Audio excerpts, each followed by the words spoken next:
Radio.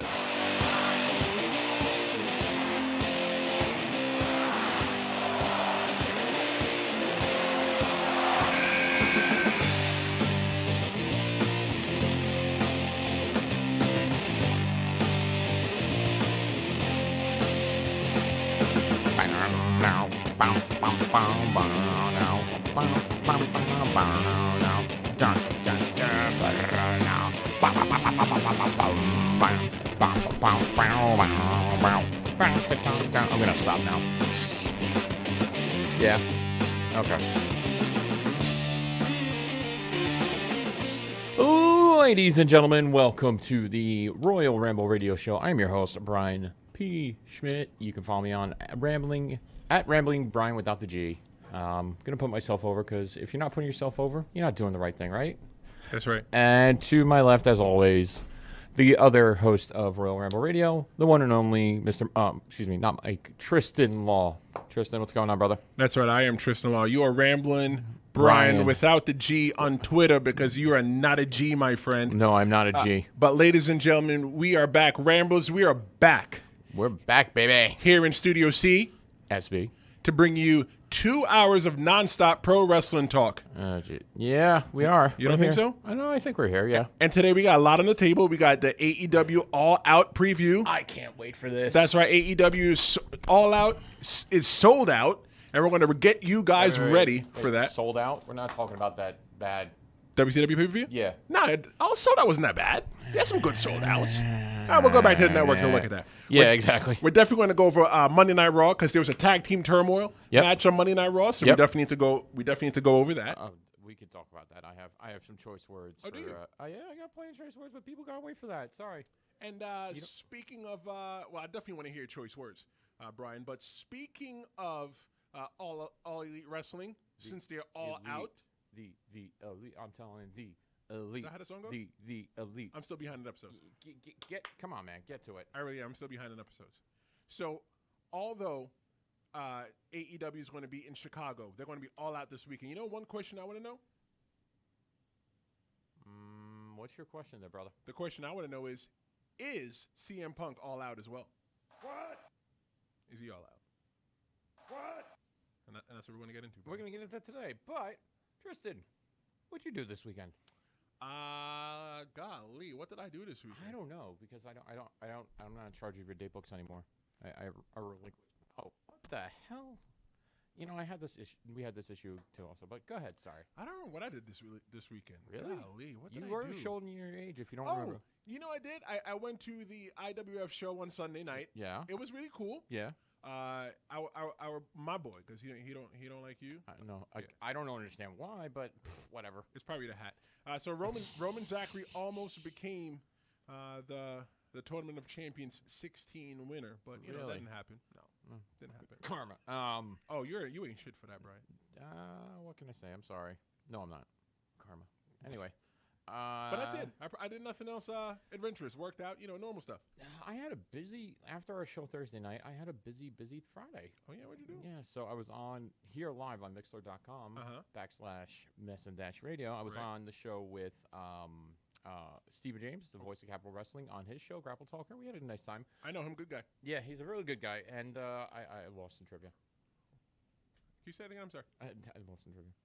Why are you saying it like that, Brian? You saying like you're Because embarrassed? I believe this was an unfair advantage given to Dave Lee from Dave Knows Wrestling because basically Dave knows everything. And Does he? Don't let Dave hear that. If Dave hears that you're putting him over, that he knows everything, he'll never live it down. I know he won't. Basically, the questions were the WWE champions going back from Kofi on. I got 3 right. Dave got everything else right. Well, I mean, it shows what you know, right? Listen, you've lost trivia how many times? Hey, it's not different show, pal. Okay. And then I was on a show that night, Tuesdays with Ben Monster. Oh, that show. Oh, I love that. That was a fun show. I'm sorry. That show's different. Like that show, if you've never watched it Tuesdays with Ben Monster, because I know obviously Brian's watched I it. love that show. I watched it because my man Brian was on it, and you need to be heavily inebriated by grass to watch that. I don't heavily inebriate at all. I don't inebriate at all in any way. No offense to him that does inebriate. I don't either. But I feel like you need to be inebriated to watch that show. That show's on the level of like Adult Swim. Adult Swim, like Black Jesus. You ever seen Black Jesus on Adult Swim? Yes, I have actually. Okay, cool. Yeah, I actually have done that, but yeah, and then Saturday was what the hell did I do on Saturday? Oh, I went to we had the company picnic for the job I barely work at. Okay. We had But you still collect perks. I get perks, yes. Typically. It was please, why not? Oh, here are free tickets to a baseball game that includes a barbecue and a cornholing tournament. But it was a minor league baseball game, so it doesn't really No, matter. it's the Can-Am League. It's not a minor league. It's not. I'm sorry, it's not one on the tier of your Yankees. Okay. And then Sunday, Yeah. it was home day. I spent the day with Brian and Rose. Oh, that's cute. Rose starts work up again, so it's going to be it's back to the normal swing of things. Brian starts pre-K next week. Oh, cool. Wednesdays. My kids start. I don't have kids. Yeah, you don't have kids. I don't have kids. You don't have kids. No. Yeah. I mean, not that I know of, but it's a different story. We'll talk about that. Yeah, we'll talk about it later. Besides that, nothing uneventful happened. You heard about everybody going crazy over this What, the Popeye? Popeye's chicken? Immediately, one of my group chats that I'm in for just gaming, they start going off on it. I'm like, dude, I hate to tell you, this is a work just to sell chicken sandwiches. Of course it is. Because of course it is. You've seen, since they've started this little Twitter feed, they have basically sold out of chicken sandwiches every single day. Of course. It's a work, people. Of course. And the one thing I've learned from the business. Which business? The wrestling business. Oh, the one that I kind of let the doors open for Yeah, you? basically. Okay. Everything's a work. Everything's a work. Everything's a work. And even when I tell you that it's a shoot, it's a work. It's still a work. Yeah. I don't. You don't what? I don't understand what the obsession is with this chicken Have sandwich. you had it? No, because I can't eat it. It's fried. So I had it. Okay. I had it before this whole thing was a craze. I did too when I was fat. Oh, so the chicken sandwich is not new? No, it's not new. I had it about a month ago. I walked into Popeyes one day. I was like, man, I really want to. Was it a spice? What is the spicy one? I had the spice, bro. I've never had the spicy one. If it ain't spicy, I'm not having it. Okay. So I walked in. I had me the spicy chicken, and it was really good because I really want me a thigh. I just like going in like a nice big juicy thigh. Yeah. So I went there for the juicy thigh, and there was they didn't have any thighs readily available. I was like, let me try this chicken sandwich. This is me pointing up at the menu board. Let me try this chicken sandwich. Like you're 5 years old all over again? Yeah. So I tried this chicken sandwich. It was okay. It was nothing to write home about. Yeah. It really wasn't. Like for me, the chicken itself was good, but I think that the bread was a little bit, too bready for me. You know what I mean? Like it's too bready. Yeah, like bready. Like it had a little bready. Yeah, Brian. Like it had a little bit too much bread. What is too bready? Like when you go to like a restaurant and you get like a BLT club or like okay. So sometimes when you go to a restaurant, when you go to a place and you get like a super thick French toast. What's wrong with super thick French toast? Right, nothing. But if it was sandwich bread, it'd be too bready. Absolutely not. It'd be too bready. Challah bread will not touch that unless it's French toast. Okay, but if somebody made you a turkey and cheese on challah, if they made you that, well, that's too bready. That's too heavy for my stomach. Number one. Number two, I don't eat like cheese. Oh wow. Yeah. I'm that kind of person. That's okay. So we got Dirtbag Dan calling in today. Yes, we do. Yeah, my man, he's the dirtologist himself, Mr. Dirtbag Dan. He'll be calling in on the second half. Yep. So if you guys never watched Royal Ramble Radio before, we are. Why does it say Dirtbag Dan on? Dirtbag Dan is not on the phone. Hey, monkeys in the booth, fix that, please. Dirtbag Dan is not on the phone. He's not on the phone right now. But we also got the AEW ticket debut. Yep. We got a lot to talk about that. Plus, ticket to debut. What do you mean? The AEW TV debut ticket giveaway. Oh, that's right. So, if you didn't watch the show or listen to the show last week or caught it on RoyalRambleRadio.com or any of your podcast places that you like to listen to things, Joe from North Carolina is giving away 2 tickets. Two to a active duty or a retired veteran to the first TV taping of AEW. And I hope Joe's in the chat right now. Hey, Joe, thank you again for giving us the opportunity to put this as a platform for you. Definitely. If you still know anyone, we are still taking applications or submissions. We'll go with that. So that will start. We will.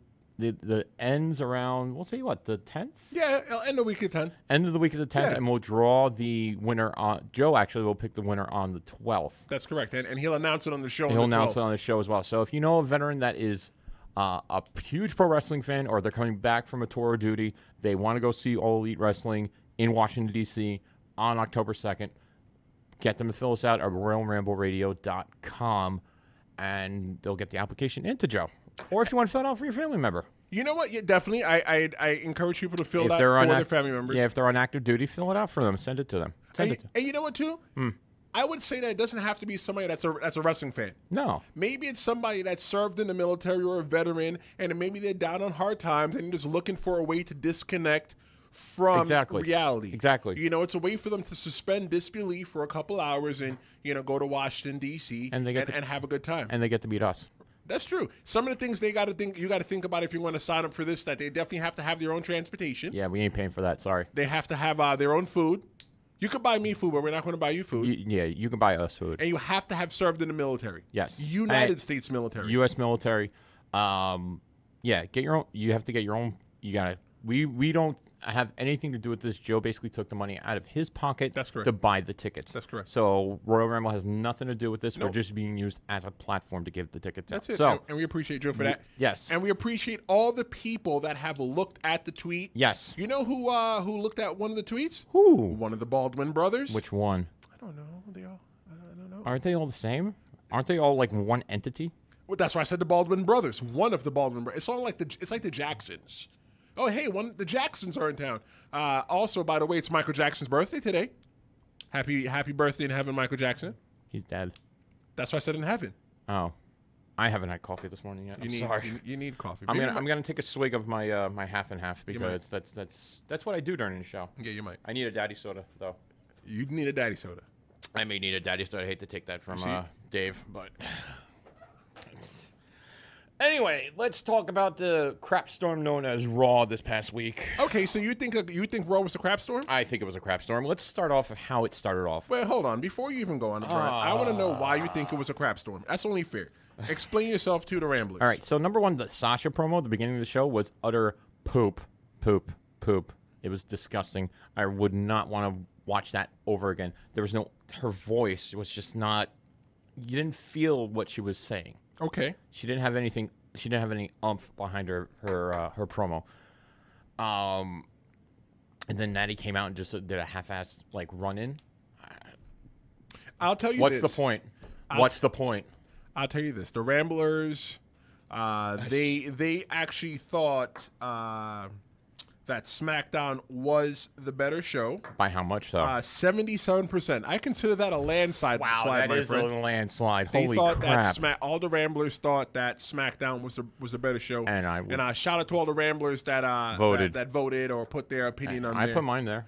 I voted. Do I count? I guess you do count. I guess so.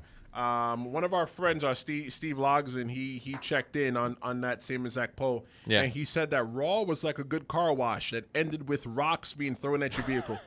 So obviously, again, yeah.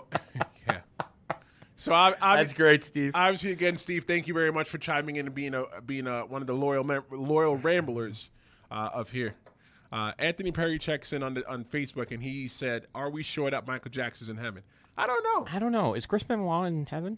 Okay, moving on. So back to Monday Night Raw. So I feel that Sasha's promo was not the best. Okay, so it was. We agree it was weak. I agree. Okay. I don't think that it was weak. I just felt that there was no real emotion in it. No, it was just rushed out. It was like a Rock promo when he was reading stuff off his arm. Yes, exactly. Like she was just trying to memorize everything. Yeah, I felt like there was no real emotion. There was no real emotional character in that. Like I feel that Sasha Banks. You all right, Brian? No, I'm just imitating what she was doing during the night. She was doing like a whole emo thing. Oh, okay. Is emo still a thing? I guess so. I don't know. I don't know. Ramblers, let us know. 609-910-0687. Is emo still a thing? I liked Sasha Banks when she met Natalya in the locker room last week. Oh, when that she beat was her up. That was the Sasha I was expecting. And when she said, "Go to hell and tell your daddy I said hello." Yeah. Or tell your daddy I said hello in hell. Yeah. Like that felt natural. Yeah. Like you have natural inflection of your voice. Yeah. It's like us coming on Royal Ramble Radio and just every Thursday from 7 to 9 and just reading, everything. You can tell when somebody's like reading or you're trying to memorize a line. Yeah. But you know what, though? She could have got that line maybe an hour, 2 hours before she went out. It's a long promo. But the problem is, though, she was in the Performance Center. They had training done by Dusty. Dusty to cut promos. Right. Dusty. One of the best, probably I think one of the best promo men, period. I wouldn't argue with you with that. And it's just... What? I don't know. I just didn't enjoy that promo at So, all. wait, my son could have cut a better promo. Let's leave it at that. You were mentioning Dusty. What were you saying about Dusty? You trying to say that Sasha's not a good promo person? I don't. This week's promo is probably one of her weakest promos, period. You know that promo probably wasn't her. Because I know it probably wasn't her. It was probably freaking creative saying, here, this is what you need to read a week 2 hours before. And I've done acting. I have. You have? I have. What were you? Were you the fluffer? Shut the hell up. Just ask. I was not the fluffer. People no. in the chat might want to know. Okay, well, you go ahead and ask. You know what? Get me 5 thumbs up. I will tell you if I was a fluffer or not. All right, you know what? Fine. Let's go ahead and like and share, guys, right now, because we want to find if Brian was a fluffer. So go ahead. You've been an actor before. I've done acting. I did acting in high school. I did acting in college. That's not acting. Yeah, that is acting. That's not okay. Okay. Yes, acting, going on a stage, putting on a performance, reading a script before, practicing the script. That's basically acting right there.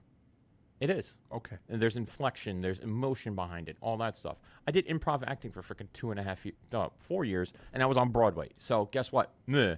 Okay. So when you went, did you learn how to act?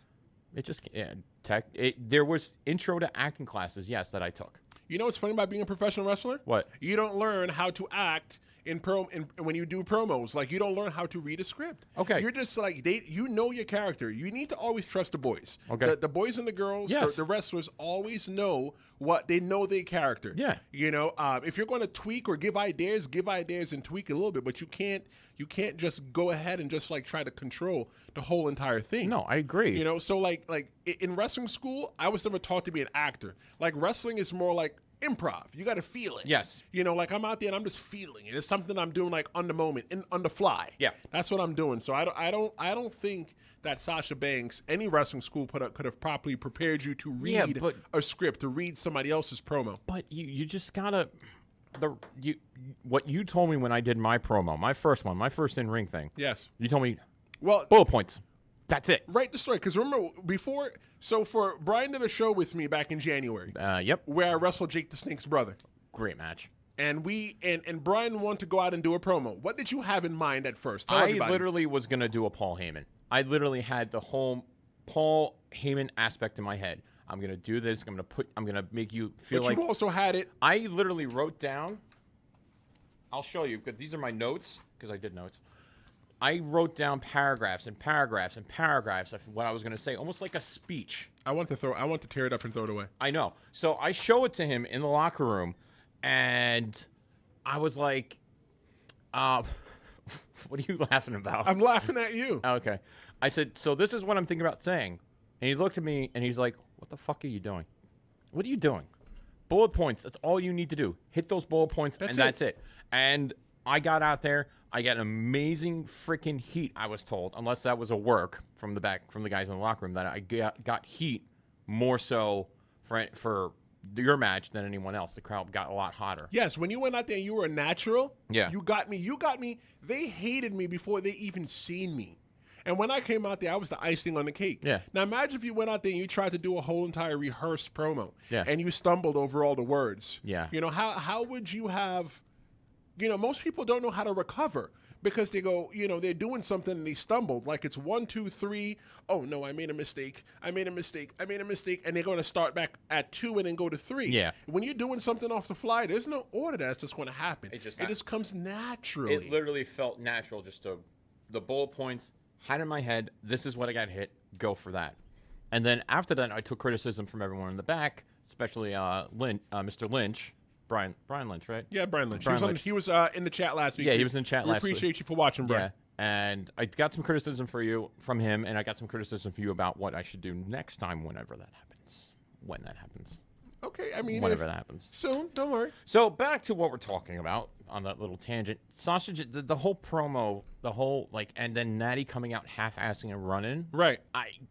What are you doing, WWE? Please tell me this has got to have a bigger payoff than just Sasha and Natty feuding over her dead dad. Well, let me tell you, I was glad that Natalya ran out because she kind of saved the day. Yeah, she did. And don't get this wrong, Sasha. If you ever watch this, Natalya, don't think I'm being disrespectful in any way whatsoever. Yeah. But I was just not a fan of the promo. I know. I don't think half the people in the crowd themselves were cold during that whole promo. The reason why I didn't like the promo again is because I felt like Sasha, that was not you. No, that wasn't. Sasha wasn't at you all. at all. Nope. But I definitely want them to allow Sasha to be Sasha. Like, she's the legit boss. And give her the actual ability to be the legit boss instead of just... Like, when I see legit boss, I feel like there's nobody better than Sasha. Nobody's touching Sasha. Yeah. And I'm a huge fan of Sasha. You are. But you know what's funny? Like, 10 years ago, I wasn't a fan of the ladies wrestlers. No. Maybe like 15 years ago, I lusted over ladies wrestlers. I didn't like ladies wrestlers. During the Attitude Era, I did enjoy... there was some wrestling, like the Lita-Trish Stratus match. Okay. That was a great match. Okay. But between Trish Stratus and Lita and all those girls, you know, your Molly Hollies, your Ivories, after they left, you got models between them. Yeah, that's true. You had the Total Diva Search, which just turned into... Right, you had the Bella Twins. No offense to the Bellas. They went out... They've put more asses in seats than I've ever put in a seat. You know? They had to pay for something. Anyway, I just don't... This is a new revolution of the women's wrestling now. And it's going to have some hiccups. And this little feud between Natty and Sasha, which they had a match later on that night, I'm like, okay. I wasn't impressed with that match at all. Why not? It just seemed a little, forced. And Natty has good ring chemistry with, Sasha. So when you say it's forced, what do you mean? Ramblers, I want to know what you guys thought about the match as well, too. Yeah, let us know. You could join the discussion. Call or text us 609-910-0687. I should bring that up, too. Or you could just message us here in the chat. Yeah, I just wasn't a fan of the match. It's just all Raw in total was just, yeah. So what do you think could have made that match better? I don't know. I honestly don't have a good answer for that right now. I don't know if would be a good enough answer to make that match better. So I definitely think that we're going to get Natalya. I'm sorry. I definitely think that we're going to get Becky Lynch versus Sasha Banks on Clash of Champions. Really? Yes, definitely. Okay, definitely. I could see that. I don't see Sasha Banks possibly winning that first time. You know, if Sasha Banks does win, it's going to be some kind of screw finish. Yeah. You know, but I think we're working up to that. We definitely can't see them get into a match now because then it won't mean much later on. No, I think when you let those two girls get in the ring and you allow them to be themselves, you're going to see that NXT girls that we like. Yeah. We got something to talk about in NXT UK too, which I'm very excited for. Anthony Perry checks in and he said that Sasha's ring gear for that match was awesome. Anthony, which match are you talking about? The Natty match, right? Man, I just think everything that Sasha puts on is great. Well, listen, that Wonder Woman gear. Come on. And I'm not trying to be fresh, but one of the things I try to tell people. Yeah. I told Big Cal Stevens, he's one of the tag partners for Dirtbag Dan. Yeah. Who Dirtbag Dan's going to be calling in the second hour. Yes. To chat with us. You know, I told him that when you pick out gear, you got to find gear that accentuates your body parts. So if you don't have good legs, cover them up. All right. You know, if you don't have good shoulders, cover it. If you got good shoulders, you got good chest, back, everything, show them. You know, show them to the world. So basically, I need to be in full body. You might. Okay, with a mask or without a mask? Put the mask on. Okay. Yeah. Okay. You know why Ric Flair, from what I understand, you know why Ric Flair never wore his knee pads on his knees? Why? Because his calves were small. Really? Yeah, so you cover them. Huh. I went to a wrestling show, the wrestling show I went to on Sunday at IWF, and one of the guys had small calves, and he didn't wear his knee pads on his knees. He had big knee pads, and they covered his calves, so you can tell that his calves are small, which is great. That's interesting. Because you know what, some of us we're not all genetically, as inclined as everybody else, like abs. Abs are genetics. There's no abs here. I can tell you that right now. At all. Abs are genetics. You know, like for me, my family, we have really big upper bodies and really skinny chicken legs. You know, but I have Yeah, you got skinny chicken legs. I really do. I hate to tell you, you do. It's okay. You don't have to tell me that. I know. All right. Hey, what's up, Joe? Joe Rodriguez is checking on Facebook, and he said, "My boys, what's good? What's good, Joe? What's good, Joe? I'll see you on September 14th. What's happening September 14th? SRG event in Massachusetts. Oh, cool. So me and the boys are going to be traveling up to Massachusetts for a match with. I'm trying to work through things right now where we can actually have an entrance ring, the full-on experience for us pro wrestling fans who play card games. Okay. Which hopefully will become bigger and bigger and bigger. Anyway, not to talk on that, but rest of the night we had tag team gauntlet, not tag team turmoil. You know what I'm saying? When they gave me tag team turmoil. Okay, go ahead. Sorry, I'm going to get my rant off and you get yours first. When they gave me tag team turmoil, and I was like, oh, that's going to be cool. What's going to be tag team turmoil? And they went ahead and the Street Profits were go ahead and were actually telling us what tag team turmoil was. Mm-hmm. And I'm like, wait a minute. This sounds like a gauntlet match. It's a freaking gauntlet match. How did you feel when you saw it, Brian? So I watched it, and I love how the Street Profits are in the backstage doing stuff for Raw. Right. Brings a little more flair to backstage. It's almost like they host Raw. Basically. And when they said Tag Team Turmoil, and I had the same exact result, the same exact reaction, like, so what are we doing? Are we doing a tag, Texas, are we doing tornado tag? Are we doing something, like, different? And they go through the rules. I'm like, the fuck? Really? Like, I don't understand. You're going to rename something, like, and just give it to someone else? Like, do the same exact thing as a gauntlet? I just don't understand. Like, my problem with it's like that didn't pop for me. Didn't bring me any interest into the Tag Team Turmoil. Only thing that brought me interest was the Bobby Roode Ziggler, and I wanted to see him get squashed. But God forbid, mixed tags that just show up 8 hours before get a fucking push. For me, the reason why I wasn't a big fan of this tag team gauntlet style match was because we've gotten a lot of gauntlet matches. The furthest I'm going back is pre WrestleMania of this year. You got New Day. You got the right. New you got Day. the gauntlet matches. Yep. So all we were getting is gauntlet matches, whether singles or tag teams. Which there's some gauntlet matches pre-Mania were great. The Kofi one was spot on. That was a great gauntlet match. That was good. That was good for building somebody up. Yes. The New Day one was good. It had high points, right? Because they had to wrestle, and if they won, then Kofi would get the shot at WrestleMania. Yep. Yes. Which, by the way, greatest move in that match. The Usos saying we're good, and they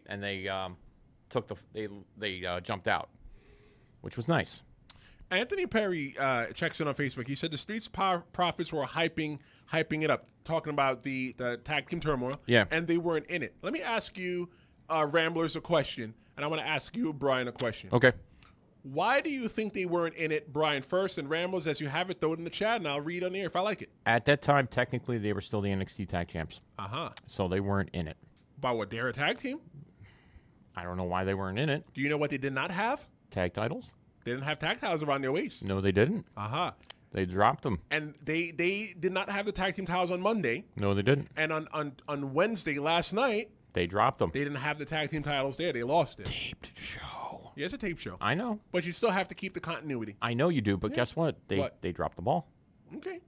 Unless the tags were underneath their jackets, which I highly doubt. Yeah, I doubt it. Because you would see the bulge right there from their jackets.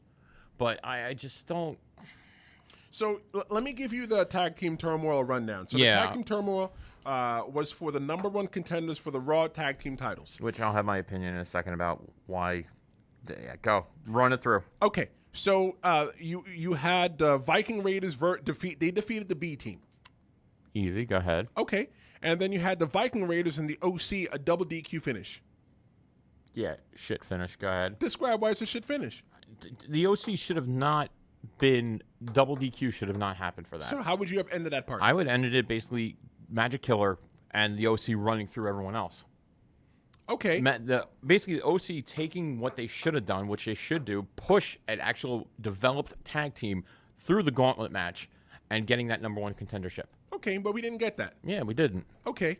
We'll come back to that double DQ finish. Go ahead. Then so since the Viking Raiders and the OC it was a double DQ finish, then you had Ziggler and Rude, they defeated Lucha House Party. Easy work there. Go ahead. Okay. You also had Ziggler and Rude defeat Ryder and Hawkins. Okay, go ahead. And then you had Ziggler and Rude defeat Heavy Machinery to win and become the number one contender for the Raw Tag Team Championship. Now, chat, I know something that everyone else knows. Did Mr. Robert Roode have a mustache? I don't think so. I don't think so either. No. It's gone. He didn't. I don't understand why. But our graphics person, when they made the graphic, they put Robert Roode in with a mustache. That's good. I applaud that because Robert Roode needs a mustache. Maybe he's giving out mustache rides. So anyway, my issue. Hi, Joey Ryan. My issue. Yup. Okay. So Anthony Perry. There you go. Anthony Perry checks on Facebook. He said the reason why the Viking Raiders and the OC had a double DQ finish was that they didn't bury the Viking Raiders. I agree. That is true. But it wasn't so that they didn't also bury the Viking Raiders. It's so that the OC didn't bury. They seem strong as well. Yeah. So you got two strong teams now, and guess what we can get out of that? A nice little feud. You get a nice little feud out of those two. Yep. Because you know what? They had a match before, and it didn't go to a finish. No, it didn't. So now you know what? We need to find a finish right now. Yeah, let's get this finished. Okay, so fantasy booking. Who wins that? Raiders or OC? I think that the Viking Raiders. I think that the OC should win it. The OC should eventually take the OC. The OC, right? The OC should take the belt and have the Viking Raiders chase them. I agree. The reason why, and make that be a part of the feud, because we've built the Viking Raiders up so big. Yep. And now that they had this little standoff, maybe have them have another match again and have that go to a no DQ finish. And then after that no DQ finish, you separate them like, you know what, you guys just can't figure it out. Okay, cool. No problem. Yeah. So now we're going to go ahead and put the OCs up for the Tag Team Championship. You know what? Maybe don't make another Tag Team Turmoil. I don't know. No. So no Tag Team Turmoil. You never know. There's been a gauntlet plenty of times. So then you put the belts on the OC, you let the Viking Raiders chase them, and then finally have them win the belts. Yes. Because you already know that these two guys can't finish matches because there's always a DQ in the finish. I agree with that logic right there. That is probably the best way to do it. And will WWE Creative do it? I don't know. I don't work for them. I don't either. But that's smart booking right there. So. What do you guys think? Tell us in the chat. Yes. Or call us, 609-910-0687. Give us a call. Let's talk. Let's chat. I mean, like, what do you think about this tag team turmoil? Is Teddy Long making a comeback to Raw? Player. Let's talk about the King of the Ring. Okay. That seems like a nice little jumping off point. Okay, you want to jump off? I'm going to jump off. Be careful with this jumping off thing. Yeah, right. All right, so on Raw, is it up? Brian, you got to be careful when you ask me, is it up? Those are questions that I'm not going to answer for you, my friend. Jesus. Not even that. But yes, it is up, my friend. The brackets. Right. Are you talking about the brackets? I'm talking about the brackets. Okay. Brackets that are covering my face, right? They're covering my face? They're covering the best part of the show, and that's me. They're covering my face. Don't worry. It's doing you a favor. You got a voice for radio, my friend. I love you still, though. Anyway. Love you a long time. Love you a long time. All right, so we had Ricochet versus Drew McIntyre. Okay. Which, as soon as I saw McIntyre walk in, he sat on the throne before his match. Okay. I immediately told Rose he's losing right now. He is losing this match, and lo and behold, Ricochet wins. Ricochet wins. That's all you got? That's all I got. Like, I'm not like the Raw aspect of this the King of the Ring hasn't really like got my attention at all. So let me tell you this. So right now everybody's looking at the brackets, and right now let me update everybody. So right now this is normally when you do brackets, right? You have only that time to get it right. Yeah. And after that you're out of the game. So we're going to give everybody a chance to start over. So right now you got Samoa Joe and Ricochet in one of the rounds, one of the matches in the first round, second round match. Then you got Cedric Alexander versus Baron Corbin.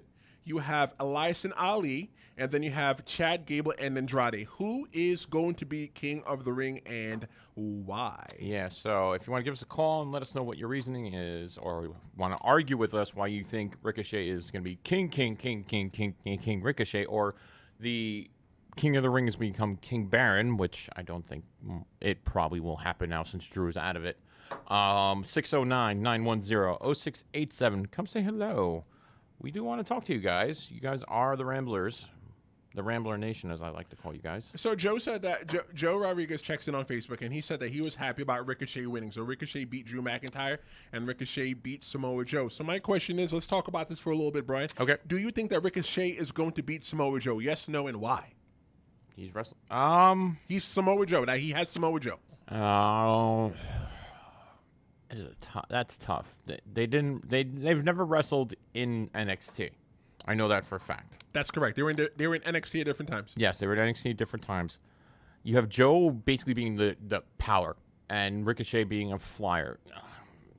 Ricochet does have some power behind him, but I don't believe that. I don't think that it's gonna be. I think Joe's gonna win. You know why I love doing the show with you? Why? Because you book just like a professional wrestling fan. Really? Galicia, that's good. Galicia's checking in the chat, and she said that she's happy. Ricochet won. She's happy Ricochet won. Good. Okay. Good. Okay. I'm happy for you, but yeah. I think that Cedric Alexander's going to win. Yeah. And I think that Samoa Joe is going to win. They're going to go into that round. I still have Cedric Alexander in the finish. Yeah. Cedric Alexander is going to be in the end. I can see Cedric Alexander and possibly Elias in the end. I don't see Elias making past the second round. So you don't see Elias beating Ali? No. You know what it was for me? I don't. I think that Ali has lost a lot of his, his spark for me. I don't know. After that match with Buddy Murphy, that reignited that spark. That was a really great match, and Buddy should have went over, but he didn't. Let me tell you how I feel about Ali, and this is all obviously when I talk about fellow wrestlers, it's always respectful. Yeah. I think that Ali was up on that roller coaster, and then when he got injured, unfortunately, going up to WrestleMania, he went down. But he didn't come back on another loop. No, he's just still going down. So now he's back up on another loop. But I don't think that hill is as high as it was before. No, I don't think so either. So for me, like I'm still not hot. I'm not high on him at all. Okay, fair enough. Fair enough. What do you think about Chad Gable winning the second round? You know what? I think that was a really good match. That was a technical match, right there. That was, and you know what? It's good to get those kind of matches. That was against Shelton Benjamin. Shelton Benjamin, yep. Yes, they have very similar styles, and it's always good to put a veteran in the ring with a younger person, yep. Because it allows that newer person to work up to the skills of the veteran. Yep. So like I did the ECPW TV taping, which there's 4 weeks worth of TV that you can see me. This should be second week. When it's up on YouTube, I'll share the link so everybody can see it. Yeah, please do. But I'm put in a ring with guys that are rookies. I don't want to say rookies, but they don't have as much experience as I am. Yeah. It gives them the opportunity to learn something from me. But then again, don't think I don't walk out of the ring learning something from them. Exactly. It was they both have collegiate backgrounds, number one. Yep. Shelton wrestled in University of Minnesota. That's correct. With Brock. They were roommates. Oh, that's cool. And Chad is he's an Olympic wrestler. Almost like just like Kurt Angle was. I don't think he has any gold, though. I don't think he wrestled with a broken freaking neck either. No, I don't think he wrestled with a broken freaking neck either. But it was nice to see the technical side of pro wrestling being displayed and put on a great match. So that's probably one of the reasons why SmackDown got that 77% from our little viewer vote, or Rambler vote. Let me ask you this, Brian. So who are the last two, and who's going to be the king of the ring? I'm gonna agree with you for the first time in the show. Don't agree with me. I'm going to. It's gonna be Buddy Murphy and Cedric. Well, it's not Buddy Murphy now. It's gonna be Cedric Alexander and the Raw. Cedric's on Raw, right? Cedric is on Raw, yes. Yep. So I'm gonna say, out of the bracket now, I may throw Ali up there. Okay. So who's king? And I just can't wait. Stop that. To be king. I've heard that song all freaking day from my son. Oh, really? Stop. Yeah, and the Baby Shark song. Okay. Let me see you do this. Let me see you do that. Anyway, I'm really going to say Cedric. Cedric's going to win it all. King Cedric? I think we're going to get a King Cedric. You know who's going to be? Baron Corbin. King Elias. No, absolutely not. King Elias. I will not walk. I will stop walking with Elias if he becomes King Elias. I mean, you don't walk with him right now. If you walk with no, him, I do walk with Elias right now. Yes. Why? Okay. Why? So why do you walk with Elias right now? Because his promo work is good. His gimmick is good. I like what he does in ring. That's not wrestling. Is that good to say? No. No. Okay. Because he's a heel. I know. So now when he becomes King Elias, now you're going to hate him.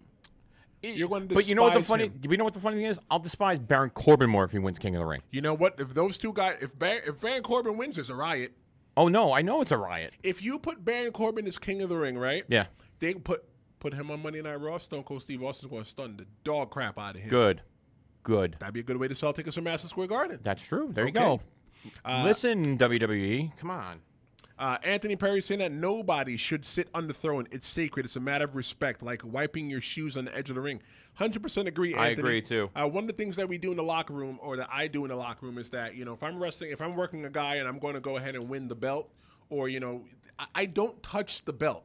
You don't put guys' belts on, especially if you're not going to you're not the champion. You don't put the belt on. No, you don't. So, maybe, sitting on the throne, though, and wiping your feet in the ring are two different things. Do you know why you wipe your feet on the ring, Brian? From what I was told, it's out of respect for the people who came before you. That's correct. And it's for the people that will come after you. Exactly. So it's a sign of the past and the future being respected. That's correct. You wipe your feet to respect the people that have given blood, sweat, tears, people that's given their lives for professional wrestling before you.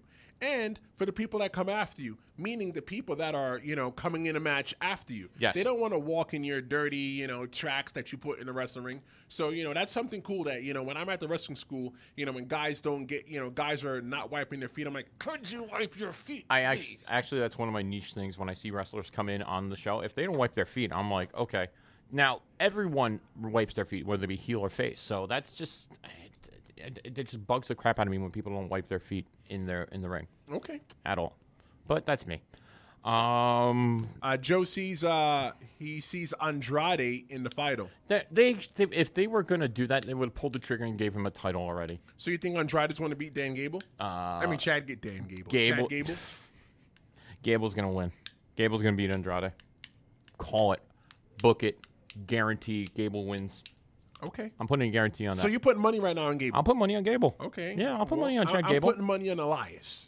Okay, that's fine. Or you know what? Corbin. It's going to be a heel. Yeah, it's definitely going to be a heel that wins King of the Ring because you've had other heels win King of the Ring. You had Owen Hart won King of the Ring. He was a heel at the time. Stone Cold Steve Austin. Stone Cold Steve Austin. I'm sorry, wrong fingers. Triple H. The Game. Harley Race. That's the name I was thinking of. I couldn't get it out. King Harley Race. Let's get that right. Booker was a heel when he won the King of the Ring. Macho Man. The Macho King. You like that, right? I know. Okay. No. Bruce Pritchard. Give me a double cheeseburger. Can you give me a double cheeseburger, man? No. Leave it alone, Brian. Okay, I'll stop right now. Sound more like Jake the Snake. Delete. And you had Sheamus when he was a heel. That is true as well. Was King of the Ring. So there's never been I don't think there's been a face that's won King of the Ring. It's always been a heel. Might have been. No, because I don't think so. Because honestly, I think William Regal was a heel when he won King of the Ring. He was. Yeah. Yes. So I don't think Ramblers. If you know what face has won King of the Ring, put us in the chat. Call us 609-910-0687. Call me. Call me. But yeah, that was just I'm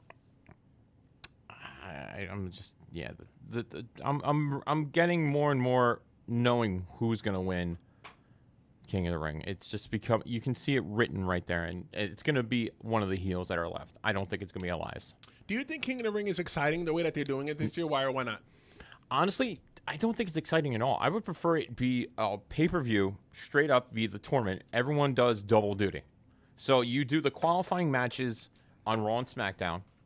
So you would do round one on SmackDown and Raw, cross-branding, so you would have all matches on both shows. So you can basically chew out 8 matches in 1 week, which they've done already, but it's been brand-specific. True. This is how I would book it. You would do the qualifying matches on TV. You would do the you would do the quarterfinal matches on TV like they're doing right now. Right. Then the semis and the finals are pay-per-view. But the semifinal matches have stips. Okay. So, for example, one stip would be best 2 out of 3. Right. One stip would be, I don't know, steel cage. One stip would be tables, ladders, and chairs. But once you start putting gimmicks on, though, it kind of waters it down. It brings a little more excitement to it as well. Like, so if we had 375, Bret Hart was heel. I'm saying, Wade Barrett was not a heel. Wade Barrett was heel. I'm reading chat as well. Okay, go on. I like having stipulations to kind of spice some things up sometimes. Like the Gargano match at NXT, the last one, the 2 out of 3 falls where the falls were chosen. That was a great match. I think that was really good. But I think the semifinals have to have a stipulation, and then the last match would be just like a main event match. 60-minute time limit, no DQ, no falls count, no disqualification, no count out. You know how I think that they should do the King of the Ring qualifying matches, or even or even do the first couple rounds. It shouldn't be on TV. Really? But yeah. You want them at house shows? Every match shouldn't be on TV. They have this whole WWE network thing. There you go. It's not costing them any money to put on their network. Granted, you might have to go ahead and get the TV truck there and stuff like that. But maybe they can invest in getting a small. I don't know what they have. What they could getting a smaller TV truck that can broadcast the show. Or what they could do is film it at Full Sail. But you see, it's a logistic nightmare. Not everybody's in Florida. That doesn't, because you got to think, if you do it while they're already out on the road, on a live event, they're already in town. That's true. So all you got to do is just do it. Yeah, I know. So like maybe you can just do it like that and just have somebody do the announcing, remote. They don't have to be live. So they could pre-tape it and just have someone. No, don't pre-tape it. Well, tape it. Because once you pre-tape it, when you pre-tape, people don't watch. Because it's not live. There's no urgency. All right, yeah. So you would basically film it live at X place at a house show. Right. And then you have someone back in Titan Towers just doing audio over it. That's it. Yeah, that's easy enough. All they're doing is play-by-play as it's happening. Yeah. I would probably do something like you'd book like a match, maybe like Becky Lynch versus, I don't know, Becky Lynch versus Lacey Evans in the Last Woman Standing match. Oh God! Why would we do that again? Or whatever show is on the loop, and whatever main event's on the loop. Give us the main event. Give us a women's match. Give us maybe a tag match, right? And then go ahead and give us the King of the Ring match as like the star of the match. Yeah. That would make a lot of sense. If they did that, I think it'd be worth the $9.99. It still is. So Joe in the chat saying Shamrock, Lesnar, and Edge were all faces. Okay. All right. Bret Hart was King of the Ring. I don't think it was a face. Bret Hart was a face. Bret Hart wasn't a heel until the whole Hart Foundation. Until he came back from WCW. No. Bret Hart was a heel before he went to WWE. When the Hart Foundation started, when there was like gangs, when everybody picks a side. You had DOA, you had Nation of Domination, you had DX. When everybody was a gang, Bret Hart was a heel with the new Hart I do remember that because I remember hearing a story that they had to literally rush out the elevator. Actually, it was at the Hall of Fame with him in the Hall of Fame this past year. He did a story where basically said he was in the elevator with Natty's dad, Owen, and Bulldog. Okay. And they're saying we got so much heat that we need to just run out the door, or we can just wait on the next elevator. Because they knew there were rabid fans out there because they were pro Canada at that time and saying, screw America and all that stuff. And Neidhart just basically ran out and just went out, and they all had to follow and chase after him. And he was in a car. I need to look up the story before I actually say it. Okay, it's on the WWE Network. Yep. Hey, Joe had an idea. His idea of how he thinks they should do WWE King of the Ring matches. All right, brother. Let me hear it. Okay, so Joe's checking on Facebook, and Joe, thanks for being a Lawyer Rambler and checking us out every Thursday 7 to 9 here on RoyalRambleRadio.com, Facebook, YouTube, or Twitch. He's saying that they could also just show it on Raw. He said not the entire match as a WWE, but show it as a WWE.com update like they did with a lot of the 24/7 title changes. Yes. I like that idea. You know what? It's a good idea, but if it's not live, nobody cares. Yeah. It doesn't put. You see, one of the things you got to think about in the sales, Brian, is that you always want to put a little bit of urgency on the sale. And the way you put a little bit of urgency on the sale is making me feel like I need to get this now. Yeah. Because if I don't watch this now, I'm going to miss out. So you put on the network as a network special for about an hour. Yeah. Show 3 matches and then just be one and done. I also want to let everybody know as well too. If you go to it's my mother. My mother checks on the chat. What's up, Mama Dukes? Hi, Mom. If you guys bad. If you guys go to Royal Ramble Radio right now, I want you guys to go to our YouTube page. Or if you're on YouTube, I want you to go ahead and hit subscribe. Yep. We do take some fun moments from previous shows and put them up there, and we're working on giving you guys additional content. So feel free to like us and subscribe and share and everything on YouTube. And right now, I want you guys to let your friends and family know. Share it. Who we are. Just share it. Hit the share button right now. We'll give you a second. Just hit share and just put, I'm watching Royal Ramble Radio. Go ahead. I'm going to take a nap. Brian, wake up. Wake up. Okay, I'm up. You want to talk about naps? Can I tell you what I did do Monday Night Raw? Took a nap? Brian, I fell asleep. I did too. I was, you know what? I did. It's not because Raw was bad. If you know me, I'm not falling asleep because Raw is bad. I fell asleep because I'm tired. I fell asleep, Brian. I was playing Homescapes on my phone. What? I was playing Homescapes on my phone. What? I was playing Homescapes on my phone. What? I was playing Homescapes on my phone. And, I was sitting there and I was feeling the heat. Like my heat start working or my heat start working. And, all of a sudden I noticed that, the phone was like on my face and I was out asleep. Jesus Christ. Yeah. Yeah, So I fell asleep on my couch. So I didn't get to watch the finish live to AJ Styles and Braun Strowman. Did you watch it? Oh my God! So I watched it and I rewatched it after our production show. Yes. And what a freaking ending! So number one, the refs need to get their they need instant. Okay. So the ref DQ'd Braun because he heard the chair shot, did not see it. Okay. Okay. That he heard it, and AJ pulled, and Eddie Guerrero was just laying flat on the ring mat. Like he just got knocked out just got hit with the chair. Okay. Even though he hit Gallows and Anderson with the chair. Okay. So, was that a good ending to it? What do you think? I don't think so. Why not? It's. Why not? I'm gonna ask you. I know you. I like to pull your bullshit card all the time. I know you do. Okay, so why don't you like it? You can't just say you don't like it, Brian, because you don't like it. I can say I don't like it because I don't like it. I think it was a bad way to end it, but it kept AJ having the title and making the title actually worth something. You could have done it different ways. I could have done different ways. How would you have done it? Okay, why was the finish not good? It was the ref just did. It was the ref. The ref was the issue. I think ref not seeing the actual hit and actually hearing it because he got knocked out during the match. Okay, ref got out. OC got banned from ringside. But they were down there. But they ran to go try and knock out Strowman so AJ can just easily 1, 2, 3. While the ref was down. But the ref woke up. Heard 2 chair shots, and then as soon as the ref started going up, getting up, AJ just dropped to the mat and played dead. Okay. I don't know why they would do a finish like that, but it's to get heat on AJ. It's basically kind of building Strowman's frustration going towards Clash of Champions when they drop the titles to the transition known as do they even have a tag name? No. They're not a tag team. They're just two singles guys holding a belt. So okay, I'll progress you a little bit more forward. Please Brian. do. At the end of that match, who had heat and why? The OC had heat. How did the OC have heat at the end of that match? Because they started beating up on Strowman, and Seth wasn't there. You know who had heat? Who I think had heat at the end of the match? The ref. The ref is the reason why the match lost because because that Braun Strowman lost. Yeah. You got to think about it like this.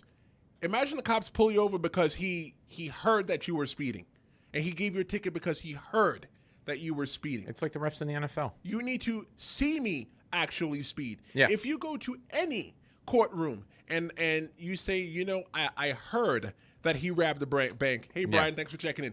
And you heard somebody robbed the bank. If you got no substantial proof without a reasonable doubt that you can put forth, and Brian, Brian may have some, Brian Lynch in the chat. Yep. One of the Ramblers, he may have some experience with law enforcement. He may be able to answer this question. Yes.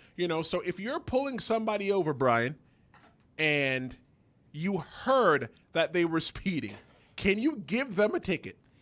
Ramble's in the chat. I want to hear what you guys think as well. Can you give somebody a ticket because you heard that they committed a crime? I don't think so.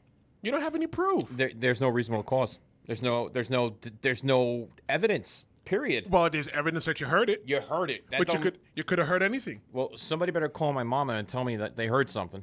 You know what should have happened? What? Where's David Otunga? David Otunga is a lawyer. That's true. They should get David Otunga involved and have him go ahead and say this is not right.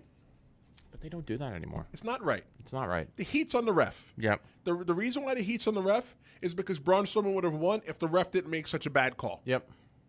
Straight up. You know what happened? What's the ref's name? I don't know. You don't know the name? Referee. You know what happens when you get make bad calls? What happened? You know what happens when you hear something and don't see something? What happened? You know what ref from Braun Strowman AJ Styles match from Monday night? What happened? You just made the list! Brian, you still putting people on the list? I still put people on the list. Okay. Remember when we told Brian, you remember a couple of seconds ago when we told all the Ramblers to share? Yeah. My mother tried to share. But she hit the wrong button. What she hit? Watch party? I don't know what she hit, but she said that in the chat that she hit the wrong button. Brian says that we have to ask his dad. Oh, that's younger Lynch. I know that. Okay. Maybe he has a little bit of experience. Yeah. Okay, so I'll tell you, you're not going to go ahead and give somebody a ticket because you heard that they No, spent. you're not. Absolutely not. You know, like if you turned around and you saw and you could deduce, you know what? I have an idea of what's going on, then you could do an investigation, but didn't have enough time to do an investigation.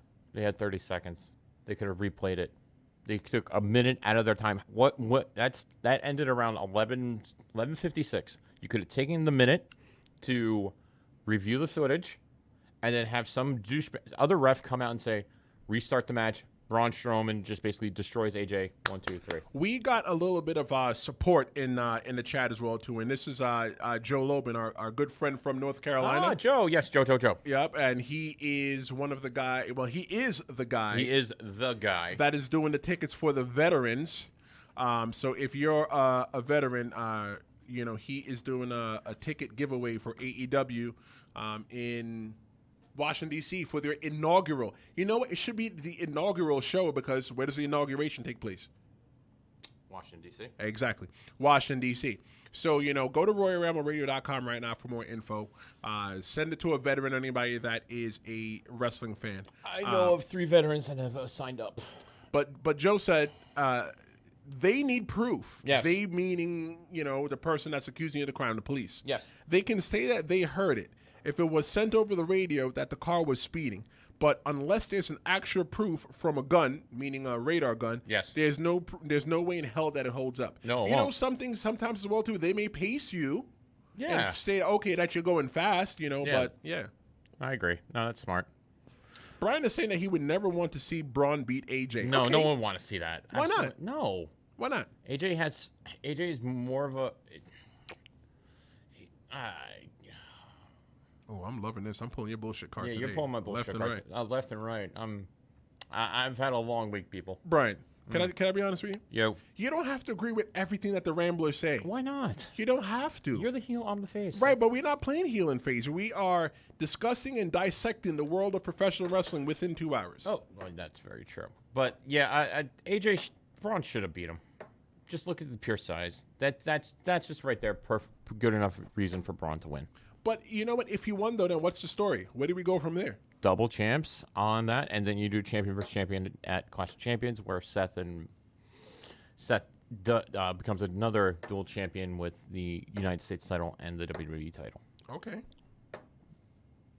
I don't agree with that. I know no one agrees with me on that, but that's neither here nor there. What time is it, my friend? It's tool time, my friend. Tool time. Yeah. Smackdown. Did we have anything that just spud out there besides the Buddy Murphy Ali match, and the cable match, which we talked about? I don't think nothing else really stood out on SmackDown aside from Kofi Kingston. Oh, they're getting really. They're really getting a lot of heat. They're getting. Well, Randy's getting heat. They're getting a little bit too emotional with the whole entire thing. Mm. That's when I mean by it's emotional. Like, emotions get the best of you. Yeah. And emotions sometimes make you weak, but emotions sometimes make you do some crazy things. And we will definitely talk about that after the break because Randy's getting involved with Kofi's kids. And as a father, anyone else who's a Rambler that's a father, someone starts talking about your kids or your family and starts threatening them, yeah, there's other reactions what people don't understand, and yeah, it's literally you want to just run back there and beat the you-know-what out of them. But we'll talk about that after the break. At the 8 o'clock hour, we'll be having Dirtbag Dan call in to talk about himself, put himself, just had a nice little interview with him about who he is, what he, pro wrestler. I can't even talk right now. You can't talk right now. I'm muting my mic. You can take this. So in the second hour, Ramblers, we're going to have one of my friends, Dirtbag Dan. He's going to call in. He's going to talk a little bit about his wrestling career. He had a little injury, that he had. I thought your mic was muted. Why did I still hear you? What? He's going to be calling in the second hour, guys, and he's going to be talking about his wrestling career. Also in the second hour, we're going to be getting you ready for the All Out preview because All Out is this Saturday. You're going to be able to watch that on Bleacher Report Live. And also, we want to know, CM Punk Hold on 1 second. CM Punk is scheduled to appear, and we want to know, is CM Punk all out? We'll see you guys in a few.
Welcome back, everyone. I am stretching because I'm exhausted.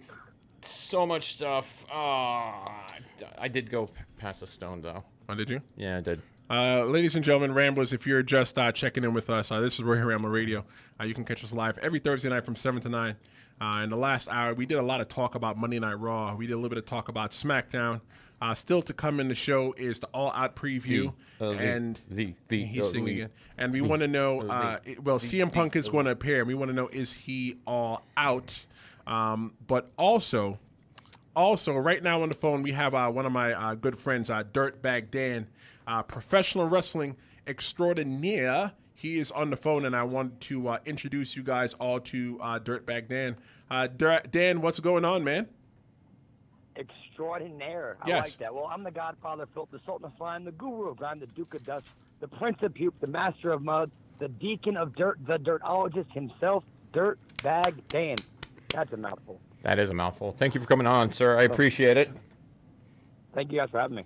The thing you guys got to realize about Dirtbag Dan is that Dirtbag Dan, he isn't like playing a gimmick. Like Dan really is Dirtbag Dan. But Dan's a good guy, and when I got into wrestling in New Jersey, Dan, you were gone, and honestly, I'd only heard from you from Richie Rotten, but I met you, wow. but I met you because you were gone. I mean, I never met you because you were gone from the business, but when I came back, you were already back. So I met you like at Gino Caruso's school about 2 years ago. So what I always like to ask is, what has changed about the business since you left versus now? Well, I never really left the business. The longest break I ever actually took was 6 months. That was a court-ordered vacation at a county facility, if you say. Oh, okay. Ah, okay. That's cool. The Holiday Inn. Okay. Yeah, something like that in Somerset County. Okay. Cool. Okay. So, but since I started, I mean, social media has just come a long way since 2002 when I started. You know, when I started, I was mailing out 8x10s that were paper, it's not laminated. I was putting VHSs together still for some reason because I wasn't too up to DVDs yet. And I was making the phone calls. I was showing up at promoters' houses, going to shows. Well, now it's just a YouTube link. And, you know, here's a link to my Facebook, my Instagram, my Twitter, as opposed to, like, actual footwork you're doing.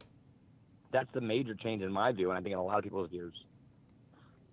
For me, when I first started, Twitter wasn't really a thing. Twitter was just like something, and then I just remember like that. And I started in 2009, and I remember like one day I just realized like Twitter just blew up. Like everybody was on Twitter. You know, Twitter allowed fans to connect to their favorite celebrities or personalities without actually having to friend them, like on a MySpace or a Facebook or something like that. The Book of Face. The Book of Faces. The Book of Faces. The Book of Faces. Brian, you got anything? So you've been in the business technically 15 plus years, I assume. Yep. Yes. 17 going on 18. Wow. Okay. So what kind of research did you do? I'm sorry. I did some research. I'm sorry. No selling me. Thanks, You're 2 years off. It's okay. Okay. I just said 2002. So you were, from what I read, NWS Cruiserweight Champ and JWA American Champion as well. That's any other titles that you've had since then? My first ever championship was the ECPW Junior Division championship, which was a championship for kids from 14 to 18. Wow. Okay. First ever NWS Cruiserweight Champion, first ever JWA American Champion.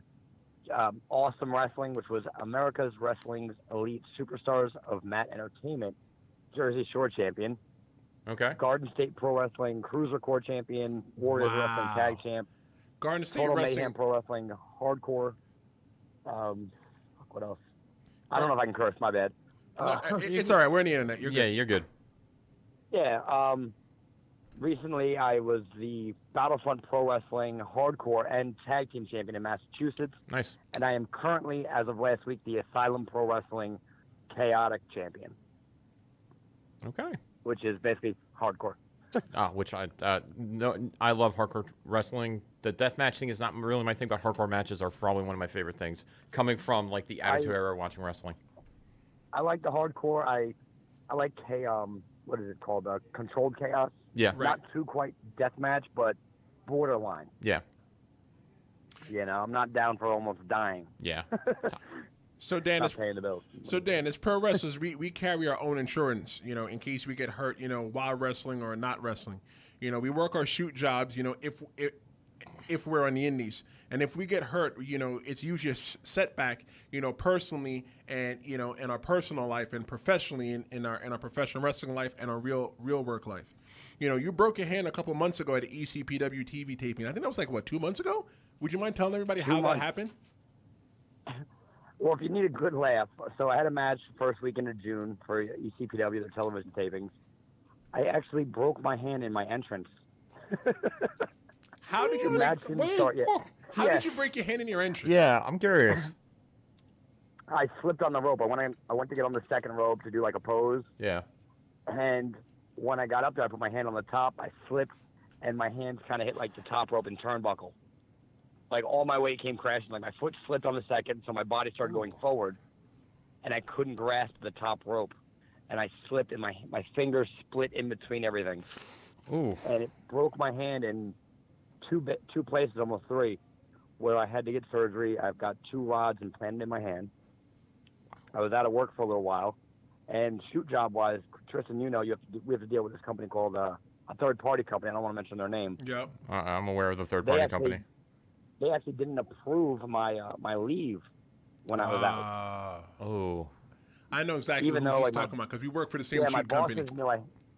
My bosses knew I had the surgery, so it wasn't bullshit, but the other company didn't approve my leave, so that hurt me with no money. Right. My medical insurance has just run out, and I've got about $6,500 in medical costs, which has affected me not being able to do physical therapy because I cannot afford that every week, and I can't go to my follow-up appointments for x-rays and stuff because an x-ray alone, one visit with that is almost $1,000. Right. I do insurance. I do booking. I do insurances as my shoot too, and it's expensive as hell.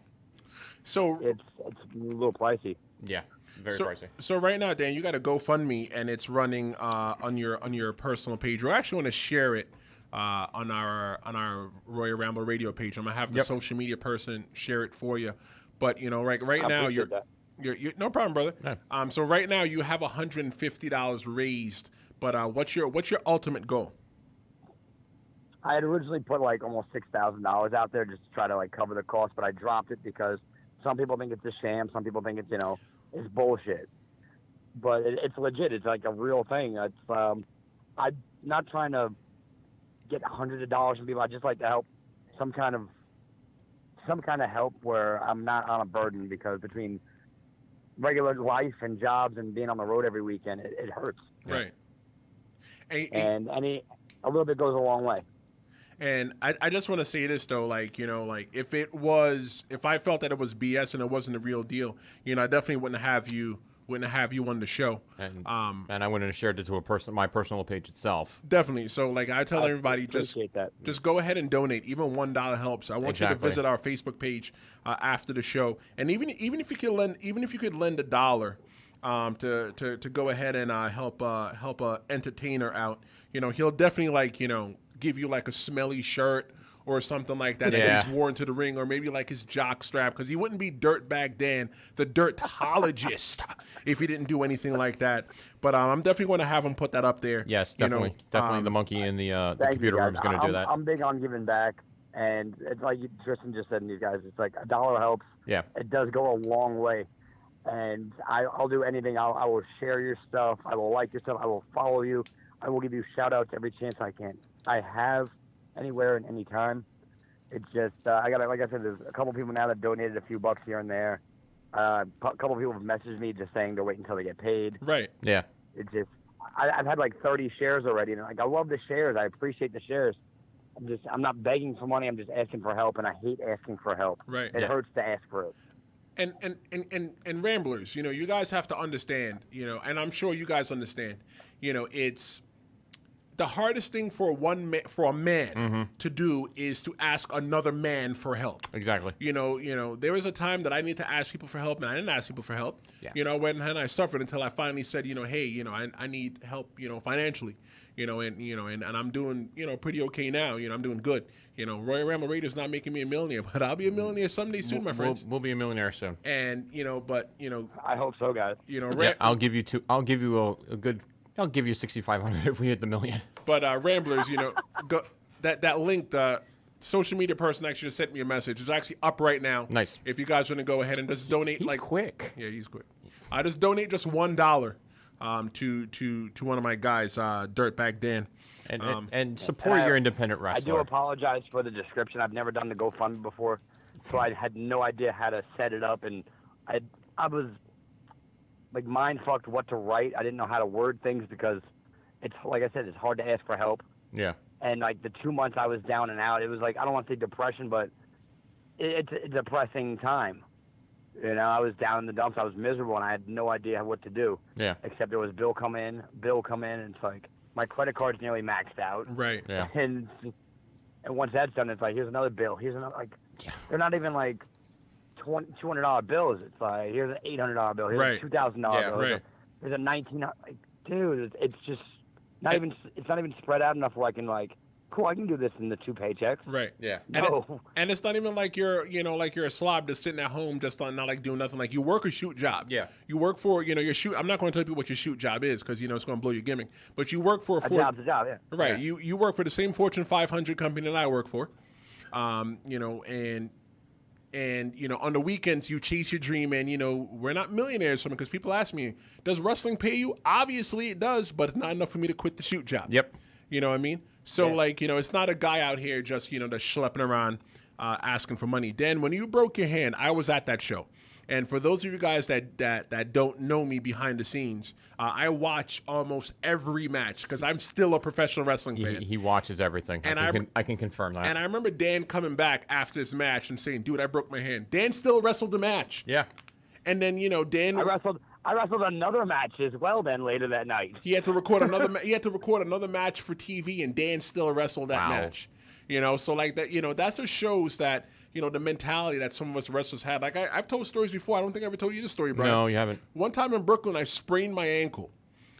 2 minutes into a 10-minute match. So I'm going to go sit in the back and tell everybody and tell the fans, hey, look, I was on the card, as one of the big matches. Yeah. I sprained my ankle, so I'm only giving you 2 minutes and go home. Like, no, I'm going to try to finish the match. And I finished. The fans didn't know that I sprained my ankle. So, Dan, I definitely respect with you the for that. tail is, too, it's like you trust who you work. And if I didn't trust who I was working with later that night in a tag team match, I would have said no. But I trusted the two guys. They knew my situation, that it might be broken, it might not. Who knew at the time? Sometimes it's a stinger, and you just shake it off. Right. But I went out there. They protected me. Everything was safe. Went home that night, and then went right to the hospital. Right. I remember that. And it was one of those things. It was like, oh, man, this is just going to shatter me. Well, brother, tell everybody how they can find you on social media. My two social medias are Facebook and Twitter right now. So if you look up Dirtbag Dan on Facebook, it's 3 names, Dirt space Bag space Dan. I should be the first bloody picture that shows up with the real name Danny J. Pettit. Or you can follow me on Twitter, which I'm trying to get a little better with, at The Dirtologist. That's TheDirtologist. Again, I think there's a bloody picture on there as well of me. So it's just... Don't mind the blood. If you're a little squeamish and stuff, I apologize. We can talk about maybe if you like a photo, I'll change it for you. But donate $1 first. I'm actually following you now on Twitter, Dan. Don't make me a fan, all right? Make sure you follow me back. Will you wrestle? I literally, if you follow me, I follow you instantly because I feel it's a 50-50 thing. I appreciate any person that looks at my stuff. I will look at yours as well. I will like, share, and support. Because we should all work together. We should all look out for each other. It's a family business. And even the fans, like, if you're going to follow me and come to a show and buy merchandise, I want to follow you as well in life and in general because you're showing me love. I want to show it right back to you. So right now, Dan, you're tagging with in the Filthy family. You got Johnny Chill, and you got the Cowboy Big Cal Stevens. What's one of the biggest messages that you give to the younger guys? Because for those of you guys, the Ramblers that you don't know, those guys have only been wrestling less than 2 years. So what's really? Wow. And both of them are 20. The one is 20, and the other kid's 17. Both kids. No, he's not 17. I tell them to tell people he's 18. He's 18 and a half. 18 and a half. I'm sorry, 18 and a half. But they both worked hard. They both had determination and a drive that I remember when I started at 16. So with Cal, one time I told him, I was like, hey, man, look, we're working out a lot together. You want to come on the road with me? There's no guaranteed bookings, but you show face, you help out. Yep. And after a few shows, a promoter was like, hey, I got a managing gig. I got a battle royal here. And we started working out more together, and that's how it worked, the connections. But you can't just show up to shows. You got to send out, you have to send emails. You got to message these promoters directly. You got to put a little bit more work in than just, hey, I'm Joe Schmo. I wrestle 4 states away for so-and-so, maybe a company's never heard of. So if you do, this is the advice I give. If you're going to show up to a show out of the blue, message them first, letting them know you're coming so they see your face. So when you do approach them, maybe they go, oh, this kid messaged me on Tuesday, Hey, let's give him a shot maybe. Very good. Fair enough. Don't be scared. Sometimes, you get no-sold. All of us workers have done it, I sent the message. He read it. Yeah, right. Well, send him another message. Or find out when his next show is and go down and talk to him like a man. Face to face. You know how many times Gino no-sold me? And look where I am now. It happens. Yeah, this is the new wave of technology. I got no-sold. He read it, Well, I go through my messengers and I see I shot promoters a message 2 years ago. Really? Some of them getting back to me now. Yeah, I'm re-messaging them again. They're like, oh, I apologize. My things got flooded. It happens. When a promotion's hot, they can't always get back to you. So you either got to take the ride or keep trying. Don't give up. All right. Well, thank you very much there, Dan, for calling in. I do appreciate it. Dirtbag Dan, You can follow him at the Dirtologist on Twitter and Facebook. As Dirtbag Dan on Facebook. I appreciate you guys having me. Thank you so much. Thank you, sir, for coming on the show. We appreciate it. See you soon. Yeah, I'll see you down the road, brother. Yeah. Definitely, guys. Have a good night. You too, sir. Man. Thanks. That was Dirtbag Dan, ladies and gentlemen. Yeah. Let me tell you, I freaking love Dirtbag Dan. There's not a lot of, good guys that I'm like, man, like, I really enjoy seeing in the locker room. Like, the guys that I see at the ECPW locker room, like, a lot of them, like, I could say they're good guys, because we all get together and we all train together, we work out, stuff like that, but, like, for me to say that there's, like, a bunch of good guys, he's a good guy. If he wasn't a good guy, I definitely wouldn't have had him come on the show to talk about, himself and, his financial thing, and everyone's had financial issues, whether it be with jobs, getting injured at jobs. So this is a real thing, and trust me, we would not be putting Dan on the show or sharing it on our social media if we didn't know this was legit. So fair enough. Please support your independent wrestler. Show him some love, help him get better so he can get back out there and do what he does. For what he loves doing for everyone else. So how did you feel about Randy Orton's promo? Oh, so I watched that promo, and immediately when he started reading that letter, I'm like, two things could be happening. Number one, it could be just a fan letter about him not being, attacking Kofi. Two, it could be a family angle, which would just throw me off.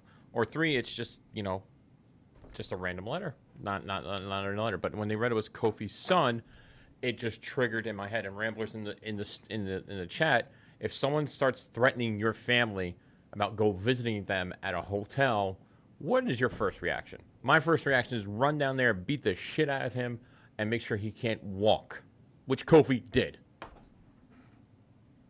It's just what? I'm laughing. What? What is laughter about that? I'm laughing because I'm like, is that your serious face, bro? Yeah, that's my freaking serious face. For example, if someone did on my show on freaking Tuesday night, by the way, threatens my family, threatens harm to my family, right. My first reaction is to go find the person, beat the living crap out of them, then take them to the police saying, this is what they did, here's what I have. Oh, what's with the bruises? He fell. He fell off of what? He fell off of something. Fell onto something. I don't freaking like. That was my first. I just wanted to go through the TV and strangle Randy Orton. I'm sorry. Guys, don't laugh, okay? Because I'm trying not to go to hell right now, okay? Okay. Well, first off, preface this: you are no kids that you know of. No kids. Not married. Not married. No. Not yet. No. And okay, go. Okay, so when Randy Orton wrote the letter, right, and Randy Orton was saying that it was from his kid, all I want to know was the letter written in crayon or not? That's what I wanted to know. He's gonna put me on the list. Wait. No, you don't even know how to put somebody on the list. You just made the list. Thank you, Brian. Shane. Holy crap, Shane! You see that? Yeah, Shane is one of our day ones. He is day one. He's Mr. Beat You in Trivia day one. We're not talking about that. Yeah, we're going to talk about that. We're not. So he's live from Italy. You know what time it is in Italy? What time is it? Hey, Shane, what time is it in Italy? It's like 2 a.m. Stop. I wonder if the Taco Bells are still open in Italy. You think they have Taco Bells in Italy? I don't know. Shane, are there Taco Bells in Italy? Confirm. If they had Taco Bells in Italy, what do you think? You think it would have like red sauce and everything? Are we going to do a freaking what's that freaking movie? Are we going to do the Royale with cheese argument here? You're talking about Pulp Fiction? Pulp Fiction, thank you. Wow, Brian. My brain is like dead right now. I'm sorry. I'm just spacing out. But yeah, my first reaction is to run through the TV, grab Randy by his throat, and freaking choke him to death. What if he just arcade you out of nowhere? Then you'd be finished. You'd be dead. You'd be done, Brian. No, I wouldn't be. You'd be flat, Brian. No. You'd be Brian. Go to sleep. No, I wouldn't be. You know what the R stands for, right? Randy. You know what the K stands for, right? Knock. You know what the O stands for? Out. You know what I found? You know what I learned recently? Okay, I'm about to let everybody know this right now. All right. I've been watching wrestling for quite some time, and I'm pretty embarrassed to go ahead and tell you guys this. Oh, jeez. And I've been a professional wrestler for the last, 10 years. 2:30 in the morning there. So I watched What'd you watch? I didn't watch. Okay. But I recently realized that RKO doesn't mean Randy Knockout. It's Randy Kenneth Orton. It's his initials. I didn't know that. It's his middle name's Kenneth. Oh, wow. I'm Brian. I'm so smart because I know. No Taco Bell that I can find. Well, you need to get that there, Shane. How is he going to get Taco Bell? He's there for other reasons. They got Ubers.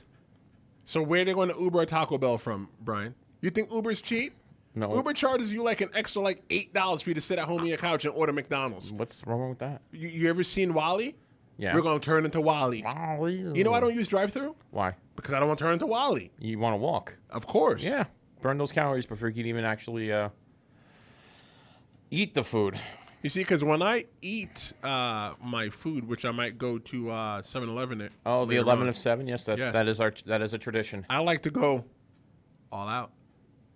Before we go all out on that, I that was a good segue. You like that? Can I get it? Segue. Can I get it? No. Okay. No. There is one thing I want to talk about before we go into the All Elite thing. You want to talk about that bump and the cream? The cream's not working? No. Okay. No. Oh, different things. Different things. Jeez. It puts the lotion on. The middle name is Keith. Keith? I thought it was Kenneth. Damn, Brian, you don't know Jack. All right, so Ramble's calling you out. I know, right? What you got, Brian? Who called me out on that? It was Anthony Perry on Facebook. All right, thanks you. for being a lawyer, Ramble. Anthony. Yeah, thank you, Anthony. Appreciate it. So, Hell in a Cell is the next pay-per-view. Yes. After Clash of Champions. Mm-hmm. And it's being happened at the Golden One Center. Okay. And they tweeted something on Tuesday. What did they tweet? They tweeted, and I quote, "Get ready at WWE fans. The at Bray Wyatt the Fiend challenges Rollins or Braun Strowman to a Hell in a Cell match on basically for Hell in a Cell match." Tweeted at 6:16 p.m. And Wrestling Observer Newsletter confirms that is the ultimate plan. Sorry, I'm laughing at you because you believe everything you read in the dirt sheets. I don't. So why'd you read it? I just read it because it looked interesting. I was trying to find something to bring something different to the chat. I'm sorry, and I'm not going to believe everything because everything's a work. So throw it away. Throw it in the garbage. Why would you tear it up? That's wasting of paper. Is it wasting of paper? I'm trying to do something to help the freaking show, and you're freaking jumping down my throat. You know what? I'm going to throw more paper at you. Don't put me on the list. Brian, here, read it again. No, I'm not. All right, fine. I'm not going to do that. Let's have a mulligan. Try again. Okay. Read again. Well, give me back the paper. Oh, you threw the paper over here? Yeah. Right, go ahead. No, wrong paper. Golly, I didn't know it was that paper. Here. There you go. Okay. Read it again. Okay. If I can read it. You could. Okay. Golden One Center tweeted on August 27th at 6:16 p.m. and I quote, "Get ready at WWE fans. The at WWE Bray Wyatt the Fiend challenges Seth Rollins or Braun Strowman to an LSL match." Wow, that's like so cool. Like I can't wait for Seth Rollins or Brock Lesnar to fight the Fiend at Hell in the Cell. You said Brock Lesnar. It's Braun Strowman. Oh, I can't wait for either one of them to fight the Fiend. Oh my God, who do you think it's going to be? Brian, I'm entertaining you right now. This is not entertaining. No, I'm entertaining you. Like I'm giving validity. You're basically working me. That's what you're doing. I'm not working you, Brian. Bullshit. I'm not working you. You're trying to put me over with that. No, you're putting the paper over. So I'm going to. I did put the paper over. So and the next thing I'm going to put over is my bottle over there too. Holy crap! I'm trying to give them something. Okay, fine. But so, ladies and gentlemen, whatever. if you've never heard it, you've heard it here first. Brian P. Schmidt has broken the news that at Hell in the Cell, you're going to. Oh, now it's not confirmed. I'm trying to put you over, and you're burying yourself. That's a good throw, Brian. You're welcome. You're welcome. Holy crap! This mic. We need new mics. There you go. Anyway, I really need to go all out when I do stuff from now on. Speaking of going all out, be the elite. The elite. I'm talking the elite. The elite. First off, let's talk about something that just broke as well today. That Dustin Rhodes. Where'd you get that from? The same place? No, I didn't actually. It was Dustin Rhodes joining the AEW coaching staff. Oh, good for him. Yeah. He's going to be doing, it looks like promo coaching and match producer, utilizing experience from mentoring young wrestlers. So basically what Billy Gunn is doing for AEW. He is Dustin. He basically his last match he's done was the tag match with his brother against the Young Bucks, which was a great match. Yep. But he's basically going to be doing a backstage presence going forward, which I'm very happy about. So he's going to be in a producer role pretty much, or a backstage agent role like that they call in WWE or Impact or other places. Yeah. And I think that's really good. Let me tell you why it's really good to have all these minds in place for All Elite Wrestling. Yep. Because you have all this new talent. You have a lot of talent that came from the level that I came from. You have a lot of talent that didn't have a name before, and that didn't have a big name. Yes. And some of these names are big, but they will become bigger. Bigger because on October 2nd. Yes. They don't have NXT. No. You know, if you're going to run a successful company, you need to be able to invest in your people. Yeah. And I think that they're definitely going to, by them using Goldust for that, they're definitely... Dustin, not Goldust. He's no longer Goldust. I can't say Goldust, right? No, you can't. That's copyrighted. It's copyrighted. Okay. But they are utilizing the veterans to help the younger talent, which is in turn is going to give them a better product. Exactly. Here's what you got to look at.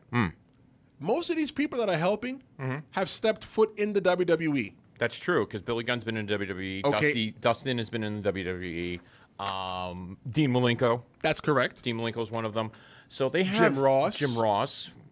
You're gonna have all this veteran talent in the back to teach the boys, all the new guys coming in, what needs to be done and guiding them to what needs to be done. Let me tell you something. If you're not pulling up, Sonny Kiss being one of them too. If you're not pulling up to or inviting one of these guys out to dinner to pick their brains, or saying, hey, can you sit down with me as a wrestler to watch my match and give me some critiques, or, this is a promo I was thinking about cutting, can you help me? Yeah. If you're not doing that right now in AEW, you're doing yourself, and as a newer talent, you're doing yourself an injustice. And I honestly, I thought Sean Spears was going to be doing the same exact thing too, where he was going to be a backstage as well. I think that's what they were doing initially with him, but now that he's going to be fighting Cody, I mean, that's in front under the camera. Behind the camera is different. Yeah. Like even for me at my level, I took a match that I wrestled a couple months ago, and you know who I sent that match to? Who? I sent it to Danny Doring.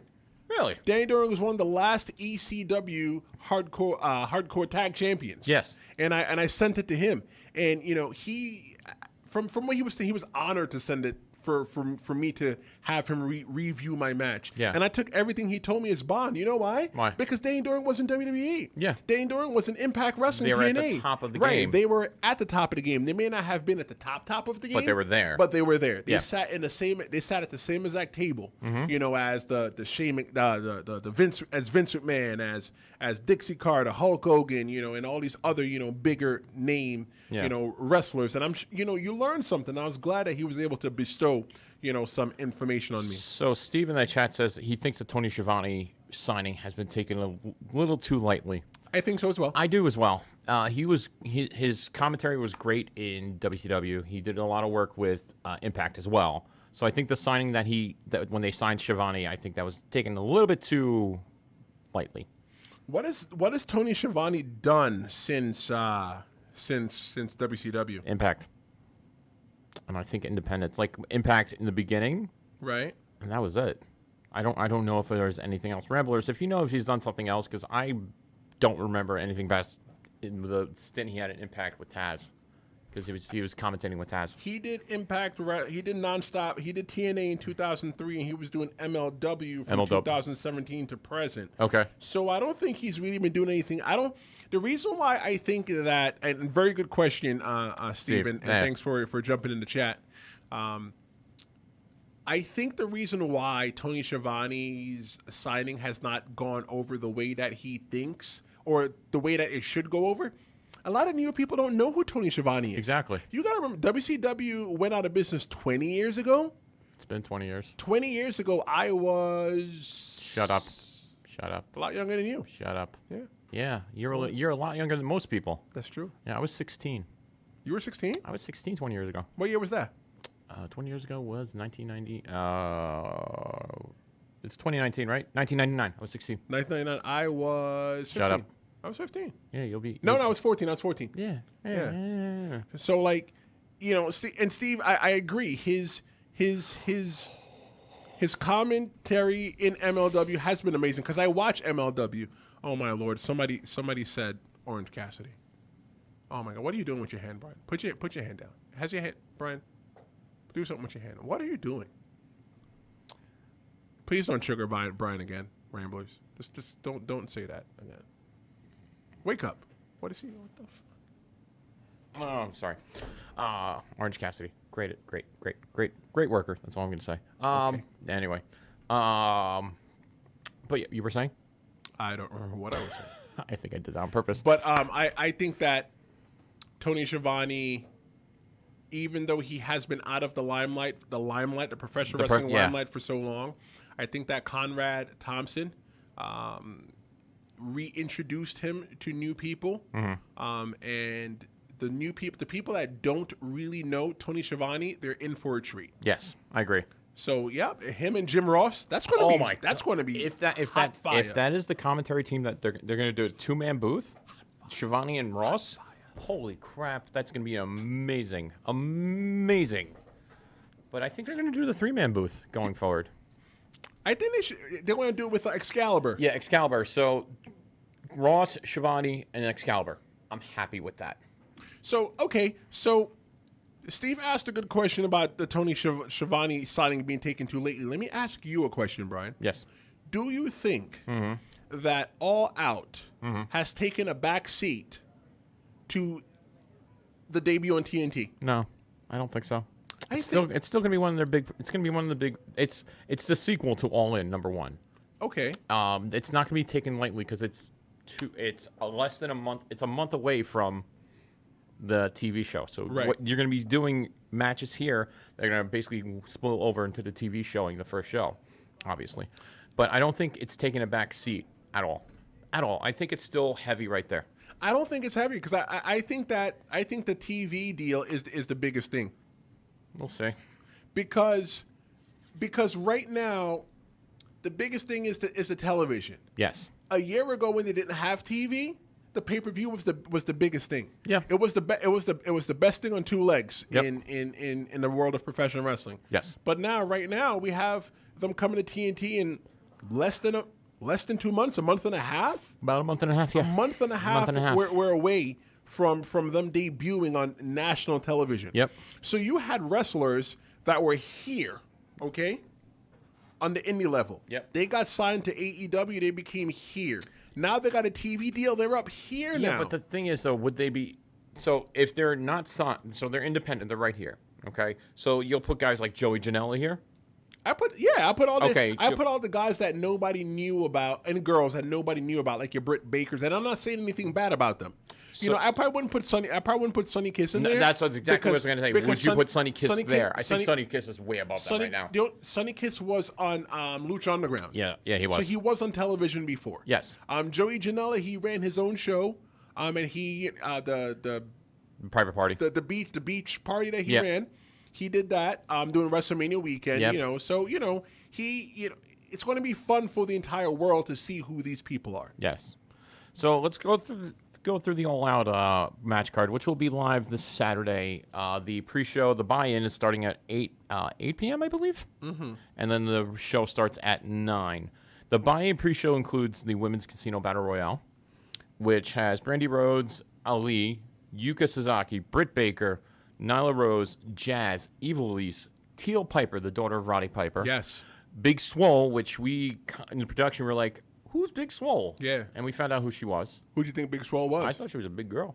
And, Big Swole means she's, big. But I thought Big Swole was like, they were in that other, hotel that Dan stayed in, the one that only had all women. Ah. And, like Big Swole was like Big Swole. Oh. And when Big Swole say, hey, look, you need to not stand there, Big Swole mean for you not to stand there? Yeah. Like Big Swole comes up in the mess hall and said, you going to eat your cornbread? You go, nah, I'm not eating this cornbread no more, Big Swole. You go eat my cornbread, Big Swole. That's what I thought Big Swole was. Okay. But Big Swole is the wife of Cedric Alexander. Yes. Who we know from 205 Live and Monday Night Raw. Sadie Gibbs, Awesome Kong, Shaza McKenzie, and 9 other participants to be announced. Put somebody in it. Who? Who's the Tessa Blanchard. Tessa Blanchard would be good. Emma. Is she signed with them? No, she's not. She's not signed at all. Okay. Where is Kaylee Smiles? What's her name? Oh crap. Yeah, I know who you're talking about. Yeah, she's been gone. We don't know where she went. Okay, look for her. That's all I can think right now. You already have Awesome Kong in there. You have Nyla Rose. You got big hitters in there already. So right. I'm looking forward to this. Right. To this pre-show.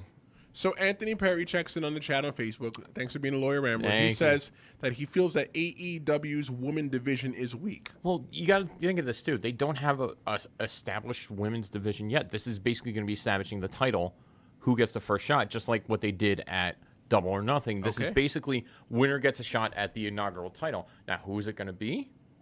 We don't know, but a lot of the speculation saying is Brandy's going to take it. You know what? I don't like it, but why? Because it's giving your buddy, you're giving your wife the title immediately, which is stupid. One of the things that professional wrestlers hate is when the booker puts himself over and makes himself the champion. Yes, I agree with that. So I'm like, if you have the opportunity, like when I was booking for a company, and I could have easily put the belt on myself. Yeah, you could have. I didn't feel that was something. You put someone else over before you put your. Well, not really, but still. We did find Emma. Joe Lobin checks in on Facebook and he says Emma is with Impact. Thanks for helping us. I didn't know she was with Impact. I didn't know either. You know, Impact. I might have to get the Impact app again. Why? We'll talk about it. Okay, we'll talk about it later. Speculation. I'm gonna throw it out there.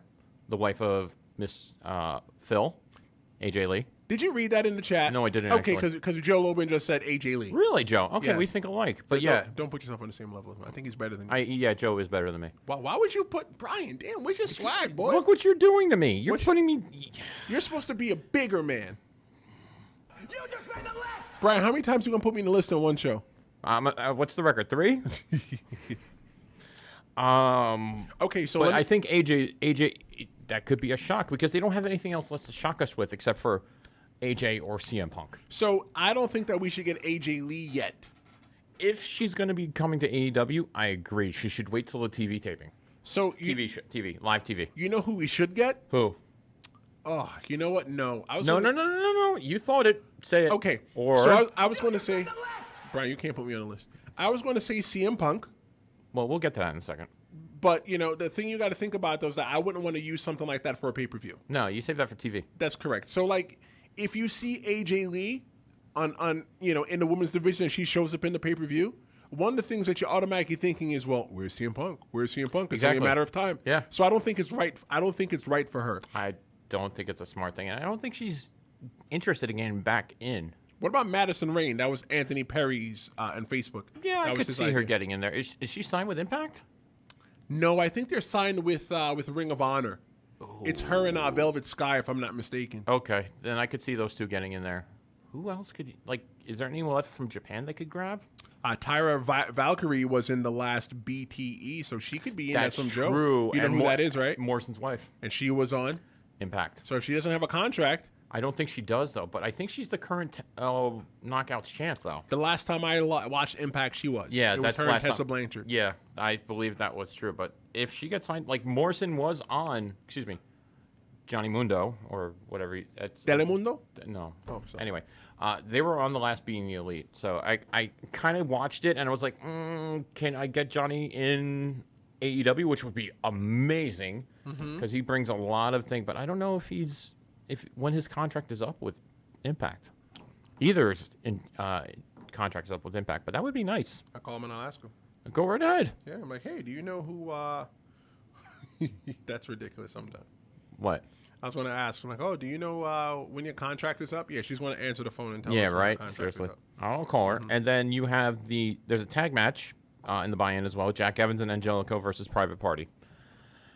Private Party's going to win that. I really do think that Private Party's going to be the team for AEW's first tag titles. You think so? Yeah, I think so. Again, I don't think it should be the Young Bucks. No, Bucks because it's just too easy. It's like Vince McMahon putting the ECW championship on himself. Yep, I agree. So I think the big four I'm going to call them the big four because I'll use a basketball term there. Well, big three, but big four. I don't think Kenny's going to win it. I don't think Adam's going to win it. I don't think Cody's going to be a title holder at all. Maybe a mid-card title holder, but not really a heavyweight. Yeah, Cody. No. Yeah. Maybe. No, Cody's. You're not. I don't think you're giving Cody enough credit for that. Cody's definitely AEW championship material. I agree, but not right now. But not right now. I would wait. And I've said this before in previous episodes that you guys can catch on RoyalRambleRadio.com. I've said this before. One of the biggest mistakes I think TNA made was making Jeff Jarrett the champion every month.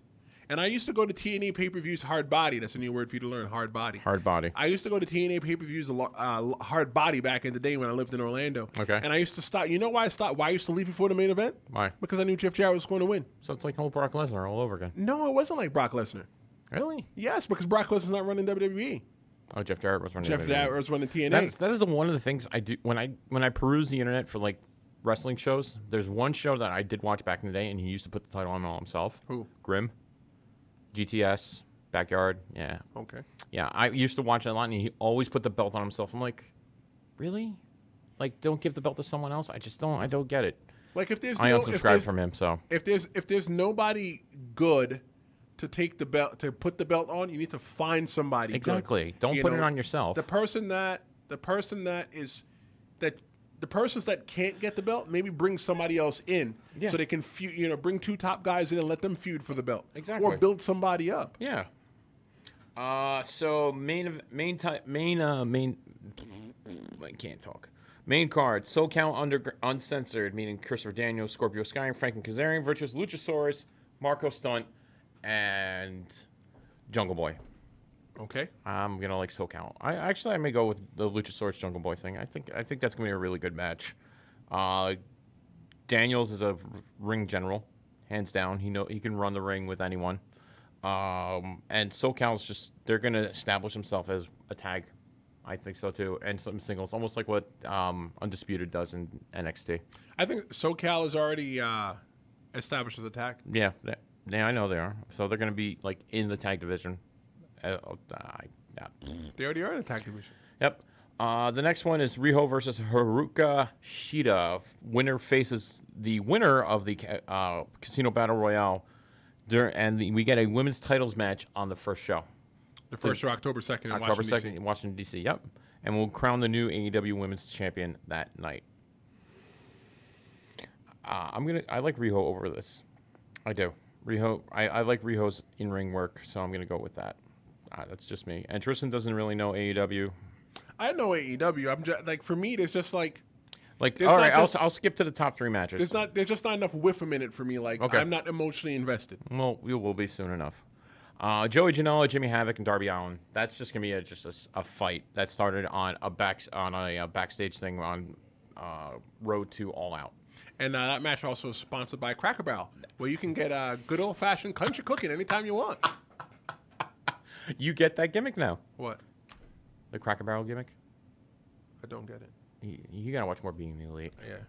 Jesus. Is that something they do on Being the Elite? Yeah, it does actually. Oh, wow. There's a whole thing with Cracker Barrel on Being the Elite. I'm still behind on episodes. Chat, can you please tell him what it is, or we should just let him watch it? Don't tell me. I still got episodes to watch. How far are you into Being the Elite? I think like episode 55.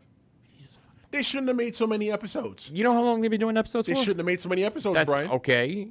What do you do on your lunch break? You can bang out freaking three episodes when you eat. No. Why not? Because I'm playing Homescapes on my phone. What? Homescapes.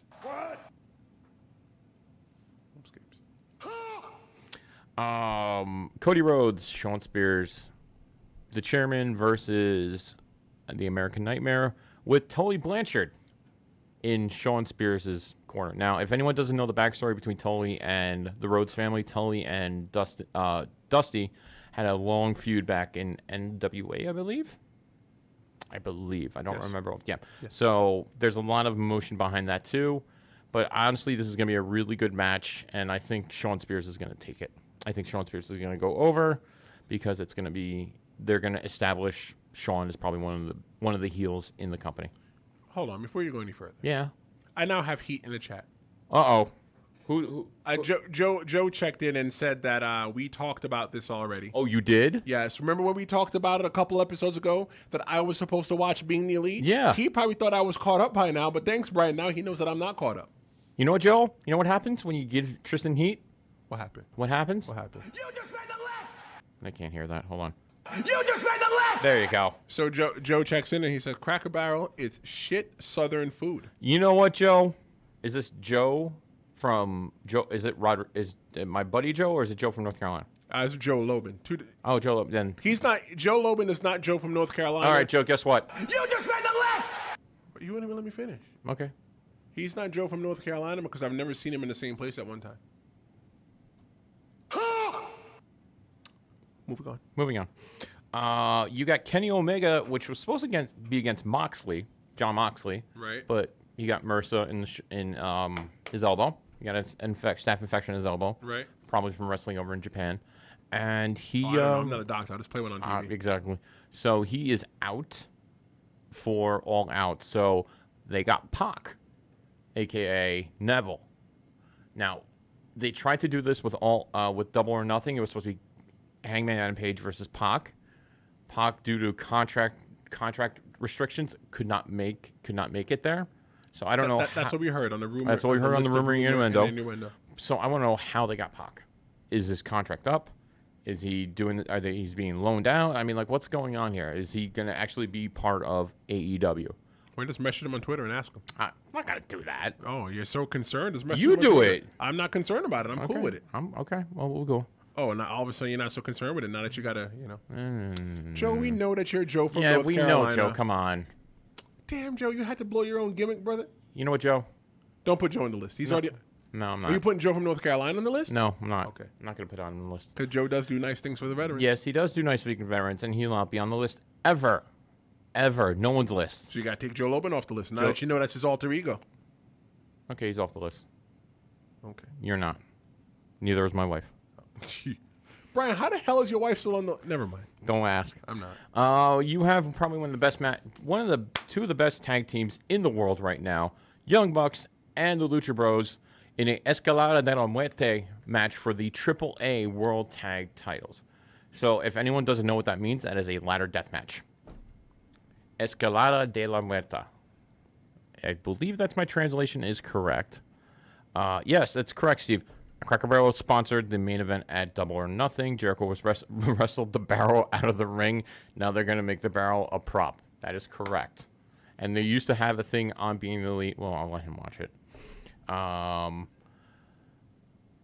Where does Punk fit in all of this? We'll get to see him. Okay. He fits. And then you have your heavyweight title match, which it's been building up on Twitter.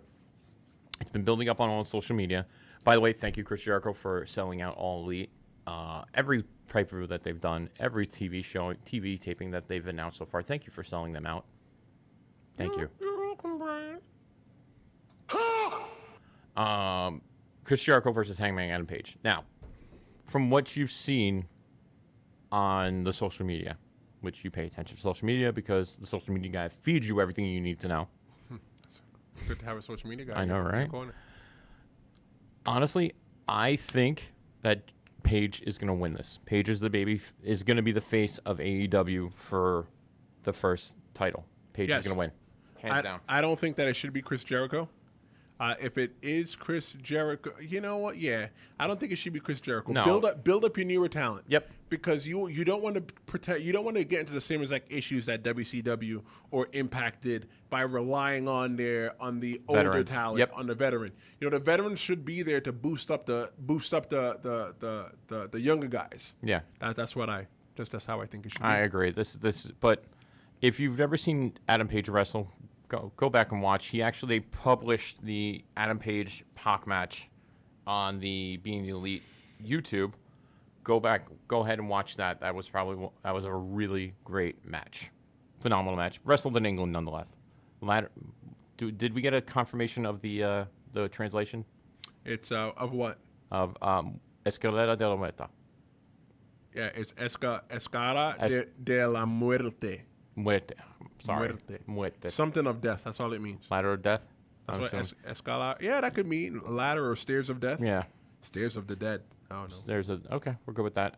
So this is gonna be the ladder match is gonna be a really good one. I know I just skipped from the Jericho match to this, but this is gonna be a really good match. The Lucha Bros, and if anything from Double or Nothing or from All In, well, Double or Nothing proves what the match we can get from these two tag teams. It's gonna be a great match, hands down. Probably match of the night. So you think the Young Bucks are the best tag team right now in pro wrestling? Yeah, I think so. Why? You don't know. Why you gotta do this? Why you gotta do this? These are the tough questions. I always bring the tough questions. I know you do, and I didn't have the answers. You don't have to predispose this answer. I just think that just their work and what they do, what they put into the business, I think they are the best damn tag team, period. Cool. Better than the Revival? Yes. No way. To quote... I know what that means. I'm up to that. Okay, FTR. good. I didn't know what it meant, but I know what it means. Now you know what it means? Yes, I watched It's the Revival, okay? Yes. They got censored. It's the Revival. Right. But it's going to be a great match. Now, here's the thing. This is the question everyone's in, because CM Punk announced on Twitter he was in a ring. So you didn't know about this. I sent you, I retweeted it at the Real Big Tris what the video was. And it was Punk basically getting into a ring and just saying he's going to be there at StarCast Saturday for signings. He's not going to cancel last minute like some people do. And he's going to meet his fans, enjoy, have a little fun with them.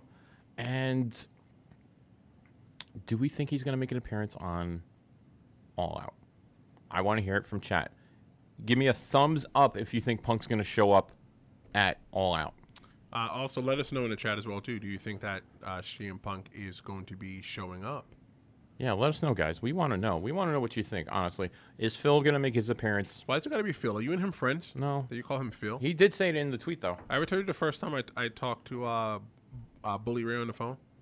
No, I don't remember that. No, let's hear it while we wait for the chat. I learned really quickly. So he called, and he goes, "Hi, this is Bubba." Bubba has his shoot name. Yep. And I called him by his shoot name, and he quickly corrected me and said, "Bubba." Yes, okay. sir. So CM Punk. Yes, my sir. apologies. So you don't call wrestlers by like their shoot names because But yeah, that's true. Okay. I know Dan's real name, Dirtbag Dan. Yeah, I do too. I still call him Dirtbag Dan. Call him Dan. Yeah, I call him. Yeah. Or like his partner, Big Cal Stevens. I know his shoot name, but I call him the Cowboy. Big Cal. You don't call wrestlers by their shoot name. Okay. I'll learn that from now on. I'm sorry. It's okay. I'm sorry. Joe Rodriguez checking in the chat. He's saying that the Usos are probably the best tag team in professional wrestling today. Post or pre DWI? DW. Oh, Brian, you're such a male genitalia head. Just asking the question. I'm asking the real questions here. But yeah, the Usos are probably one of the best ones out there. And if we could get the Bucks versus the Usos before, I would love to see that. That'll be a great match. Joe's checking in the chat on Facebook. He says that CM Punk will tease but not appear. I think you're gonna get the tease, but you're not really gonna get the full one of it. The best. If I was going to use CM Punk, what I would do with CM Punk if I was running AEW, I would have him just come out on the entrance, doing a match, maybe doing the main event, right? Have him stand on the entrance. Everybody's chanting CM Punk. Everybody turns. And then maybe Jericho rolls up Hangman Page. Wow. Because everybody's chanting CM Punk and nobody's paying attention to what's going on in the ring. Yeah. So now everybody's chanting CM Punk, CM Punk, CM Punk, and then he rolls him up. I could see that happening. Or you could have Jericho turn away and say, "What the hell are you doing there?" And then Page roll him up. But would you want to do that for your first heavyweight title match? Yes. Really? Yes. Explain. Because Jericho will walk out of the building with heat on him. But I'm saying not Jericho rolling him up, Page rolling him up. No, I wouldn't have Page roll him up. Okay. I wouldn't have Page. It's too cowardly. Okay. I would have Chris, because that match is for the belt, right? Yes, that's the inaugural title match. This Saturday, right? This Saturday. So I would have CM Punk come out, stand on the entrance, just checking things out. Everybody's chanting his name. Chris Jericho rolls him up, rolls up Page. 1, 2, 3. And then rolls out, grabs the belt, and he's like, what the hell is going on? Yeah, but the thing is, though, that is counterintuitive what you said before. What did I say before? That Jericho, you don't want to put the title on the veteran. You want to put it on your new talent.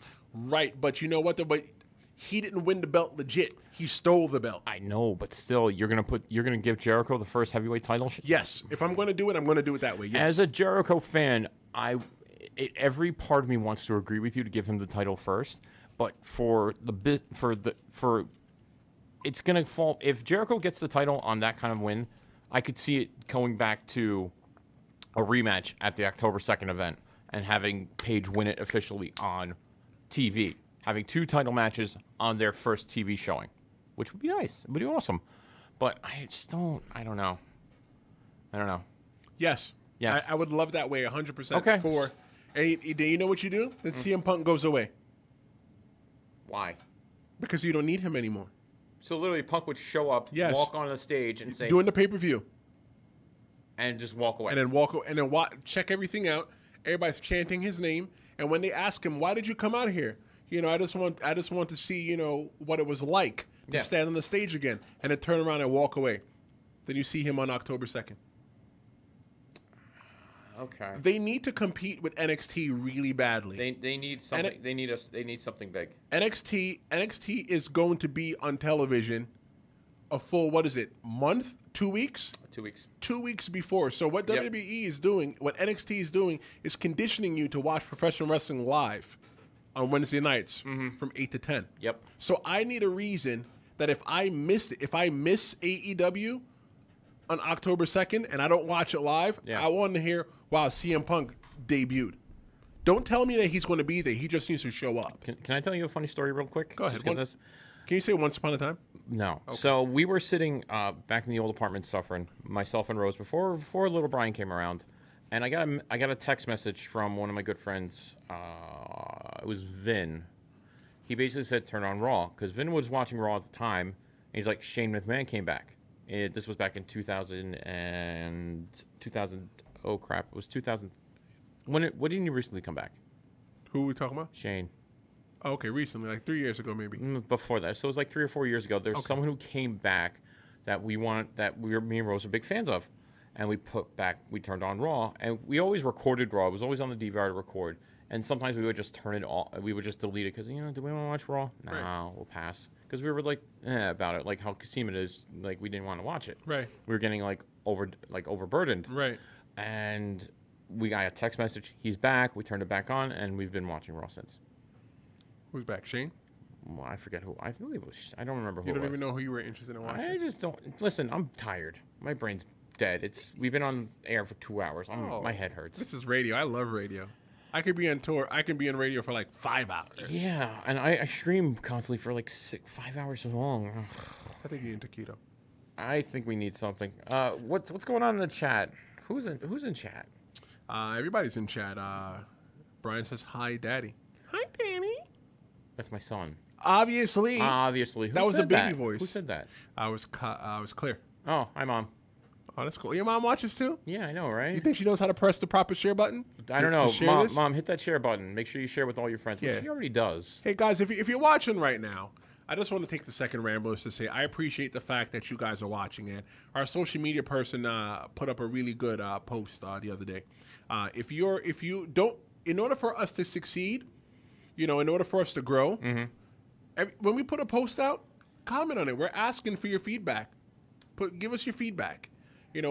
Share it. When we're putting on the post, what do you think? We want to know what you think. You know who always puts what he thinks on the chat on the comments? I always see Steve. Steve, yeah, I see Steve too all the time. Steve's always putting in there what he thinks. And Steve, we appreciate you for it. I'm not saying I'm not saying I don't appreciate everybody else, but let's put a little bit of movement behind this. You know, like right now we have this awesome thing that we're doing for veterans right now. And Steve, I'm sorry, Joe in North Carolina, he's actually running that himself, and he's using us as a vessel. And we want you guys to go ahead and spread the word to them as well too. This is for the All Elite Wrestling. It's for the TV debut, and it's for the military ticket giveaway. Yes. So if you've been in the military, you're like active duty or something like that. We're going to be able to offer you one set of tickets. Two set of tickets. You just got to put your name in. It's pretty much like a giveaway. It's a contest. Yep. You got to put, why you think you're good for it. I've read some of the responses. Yeah. Joe's allowed me to read some of the responses. Yeah. What people read. And some people putting in some really good things. There's one person that put in there that their brother or their family member is away. And, they've been wrestling fans for a long time. So, it'd be really, a good way to help that person, come back. Yeah, I get that. And that's really good. I appreciate, all the people, that have shared it. But let's share this some more. Share it on Facebook. You can share it on our Twitter at Royal Ramble Rad1. You know, if you can't remember that, just go to our website, royalrambleradio.com, and just look at the post and share it. Because it's for a veteran. There's a veteran that's going to be able to get, 2 free tickets. 2 free. You can't get any better than free tickets to All Elite's first TV taping. And myself and Tristan will be down there on October 2nd with Joe to hand you those tickets. Now, mind you, you have to get yourself there. You have to put yourself up. You have to feed yourself. You could feed us. You could feed Joe.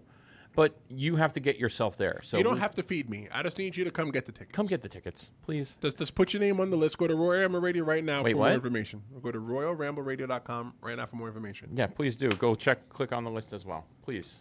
So Steve checks in and he gives his idea of how he thinks CM Punk should debut. All right, let me hear this. You sure you really want to hear I this? really want to hear it. You really want to hear this? Yes. Okay, let me take Hurry up. Or you know what? Yeah, I'm going to... You just made the list! Brian, I thought you took me off the list. No, you're back. No, I took Joe off the list. Okay. That's 4. MJF cuts a scathing promo in Chicago. Okay. Music hits. Animal comes out and says, someone needs to come down and punk your ass out. And Punk comes out, place explodes. Not bad at all. That's a smart idea. Not bad at all. I like that idea. You know what? Maybe the AEW is doing that. They actually have smart bookers back there, smart writers. You know the big difference between WWE and AEW backstage? I'm listening. The wrestlers are running the show, brother. I know. If not corporate freaking yes men. It's not. You're not trying to please like corporate people. Exactly. Like there's no stockholders. There's no stock. There's no shareholders at all. It's just a rich kid that took his dad's money and he's running a professional wrestling company. He's a fan running a professional wrestling company. Which you need.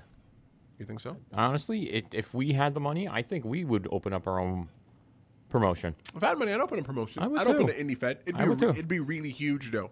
What do you mean? Like it'd be like. Social media, all that. Social media, all that, and we'd air on YouTube, and maybe Fight TV. We'd probably do on YouTube and then air on Fight TV. We would do YouTube first. Yeah, definitely. You know what? Maybe one day. Maybe one day. One day, or I would do a lot of fundraiser shows because I love to give back. I do too. I would do that too. Something, obviously, maybe something for like the vets and or cancer, or back to school because people just need notebooks. Yeah, exactly. Maybe you come in, you make a donation. Go to Walmart. Like Walmart has like 99-cent books. Exactly. And to us, a 99-cent book is like, oh well, it's nothing. But if a kid has a couple classes, he's going to need multiple 99-cent books. Exactly, and we donate it to a local high school or elementary school. Right. Yeah. So maybe that's something we might do. One day. One day. You never know. You never know. All right, well, guess what? Someone's got to put themselves over, and I'll put myself over. You can follow me at Ramblin' Brian. That's Ramblin' without a G. And right now, my Twitter handle has been changed to Kid Tested, Shockmaster Approved. I thought it was supposed to be the Drizzle and Schmitz. It got changed. Why'd you change it? Because someone vetoed it. Who vetoed it? Your wife vetoed it? Why'd your wife veto it? Where your balls, Brian? In her purse. Oh, Jesus Christ, Brian. And you also follow me on Facebook at Brian. Hold on. Why did she veto it? She didn't even vote. Do you see this? That's my wedding ring. That's my wedding ring finger. That's my ring finger. Okay, what's on my ring? What's on my finger? A ring from your wife. Yeah, no. Yes, exactly. So she's the boss. B-A-U-C-E, boss. You know what? Hey, Rose, next week I would like for you to come down to Royal Ramble Radio. She ain't going to do that. I'll leave Brian at home, and I'd love to host a show with you. Really? I would. If she's the boss running in at home. You know what, Tristan? You know what happens? You're going to just be the list. You just made the list! That's 5. But yeah, give me a follow. I'll follow you back because, No, we're not done with this, Brian.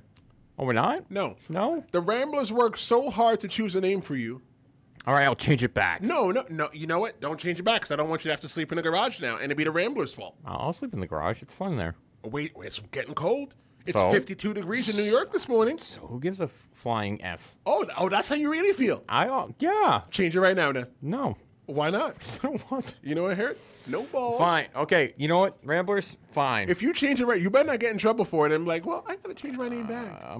Okay. So if you follow me at the Ramble and Brian, I'm going to change it right now.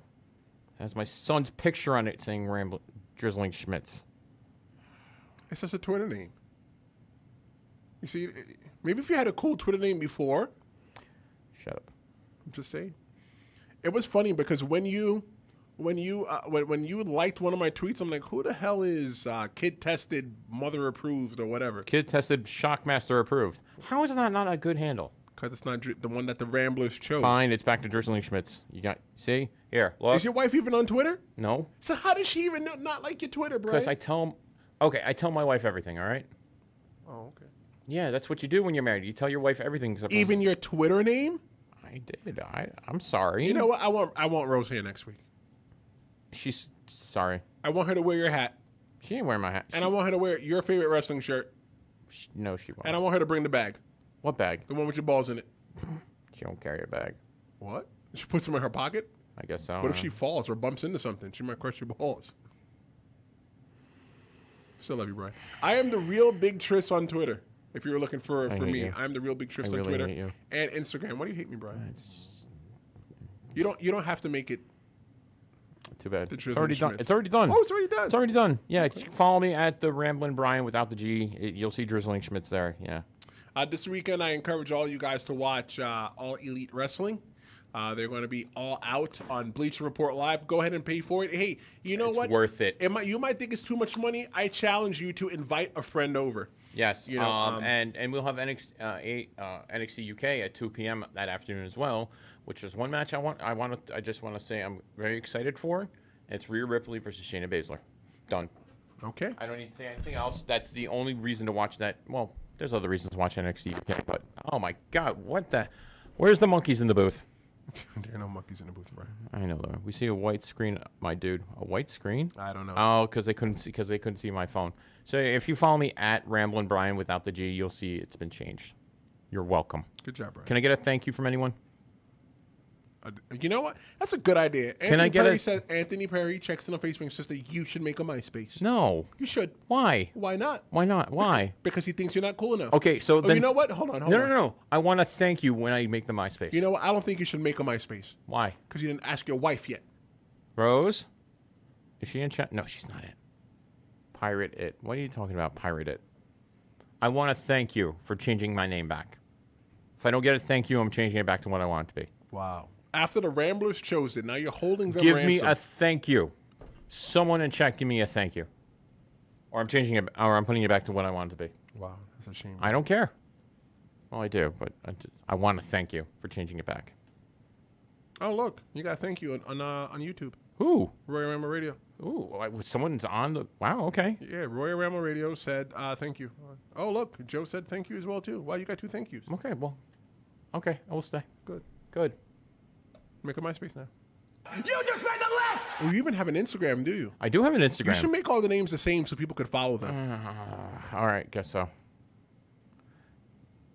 Yep, exactly. Zero fear. Yep. That's that what that means? Zero fero. Yep. You don't got no fear?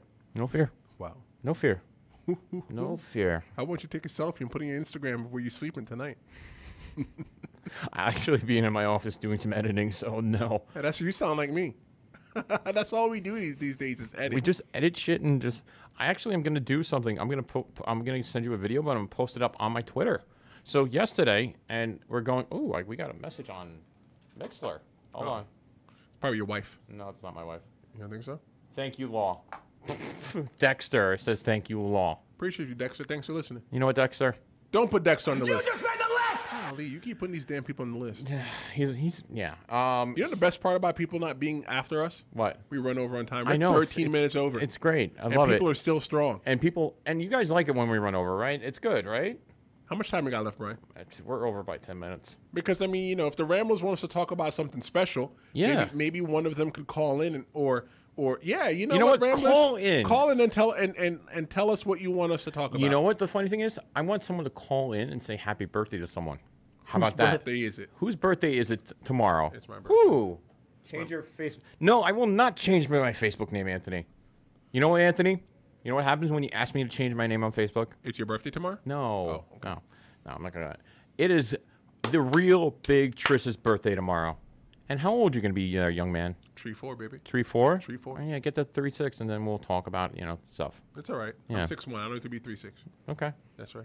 But yeah, it's going to be his birthday. Do you have plans? I am going to go to a Brazilian steakhouse. Ooh, oh. You ever been to a Brazilian steakhouse? Yes, I have. Golly, Ramblers. If you've never been to a Brazilian steakhouse, let me tell you what it's like. Oh, my God. Greatest thing ever. So imagine going to a steakhouse, but it's Brazilian. And they walk Full around. Brazilian? No, not partial Brazilian. Okay. And they walk around with the meat on a stick, and it's sweating. So you ever been to Bubba Gump's? Yes, I've been to Bubba Gump's. So they have a sign, Times right? Square. All right, they have a sign, and one side of the sign says stop, and one side says go. So what you do is you keep it on the go side, and they keep stopping by, and they give you like filet mignon, and they give you like lamb, they give you like sausage. You get lamb? Yes, you get lamb too, Brian. I didn't get the lamb from the one that was the one I went to. Oh, thanks, Joe, for the happy birthdays. Yeah, call in. Wish Tristan a happy birthday, please. 609-910-0687. Yeah. No singing. If you're singing, we're cutting you off. But yeah, give us a call. Come say happy birthday to Tristan, and let us know how you're feeling about going to a Brazilian steakhouse with him tomorrow night. Hey, I wasn't inviting people to come to a Brazilian steakhouse. You did. I was not inviting them to a Brazilian steakhouse. Well, which Brazilian steakhouse you going to? I'm not telling. The one in Middletown? What if I see a Rambler there tomorrow? I wish there was a Brazilian steakhouse in Middletown. There's one in West Nyack, New York. Oh, is there? Yes, there is. Oh, okay. Mm-hmm. That's where it'll be. Damn it, Brian. First floor. It's on the first floor? It's on the first floor. I'm glad you tell me, Abby. It's really? not on the first floor. Yes, it is. No, it's not. It's across from Cheesecake Factory. No, it's on the top floor. No, it's not. Yes, it is. No. Google it. Okay, so yes, there's a coaster. That's Joe helping explain the Brazilian steakhouse. And it says a green and red side, yes. Yes. So pretty much, just bring on the trick with the Brazilian steakhouse is to not eat the rice. No, because you load up on carbs. You don't eat the meat. I learned that. Yes. When I went to a Brazilian steakhouse with my friend in Port Jervis, me and my boy Greg went to a Brazilian steakhouse. In Port Jervis? Yes, in Port Jervis. Oh, my God. Did you get tested after? No.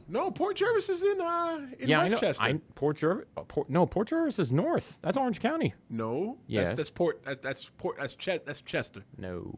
Port Jervis, I'm sorry, Port Chester. There you go. Thank you. Chester. I know more. Yeah, exactly. Go on.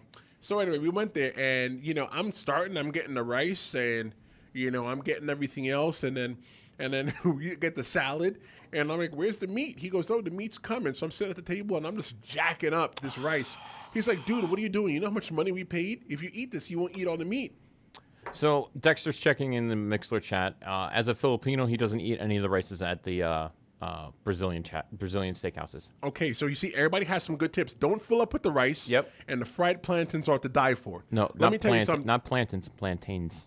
No, plantains. Plantains. Look, my family's from the Caribbean. We say plantains, all right? Plantains. If it was my grandfather was alive, he'd say plantain. That's what he says. Plantain? Okay. Candied bacon? Whoa, that's a little bit too much. Oh, my God. Why you got to do that What to do me? you do, like fry bacon and put it in sugar? No, it's just candied bacon. What is candied bacon? It's delicious. What is it? It's just sugar. It's like hard bacon. Can I be honest? Yeah. I'm not a big fan of sugar. Even though I should be like... Even though you'll be having carb upon carb upon carb, including a Pepsi when we go to 7-Eleven. Yes. Okay. I'm not... it's actually a Diet Coke Pepsi. I'm sorry, a Diet Pepsi. You're having a freaking Coke before you leave It's tonight. actually Pepsi. I like Pepsi. Okay. It's, you're not having a diet one. I am having a diet one. All the Pepsi, none of the calories. Fast before I go? Golly. So one thing I did do, and this is going to really eke out people, is we went to a Brazilian steakhouse. This was about 10 years ago.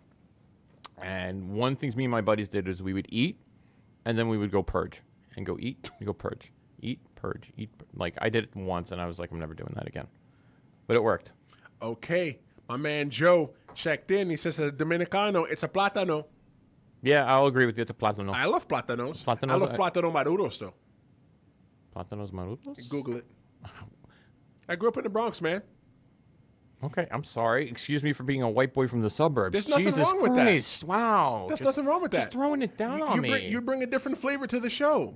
Okay, I don't know what flavor that is. I don't either. Trust me. I have no freaking You do. clue. Aren't you like Italian? How you doing? No. Oh, you're not Italian. I'm not Italian. What are you? I'm Irish. Oh. Irish and German. Oh, I don't know. Irish. Oh, okay. Branded Irish, motherfucker.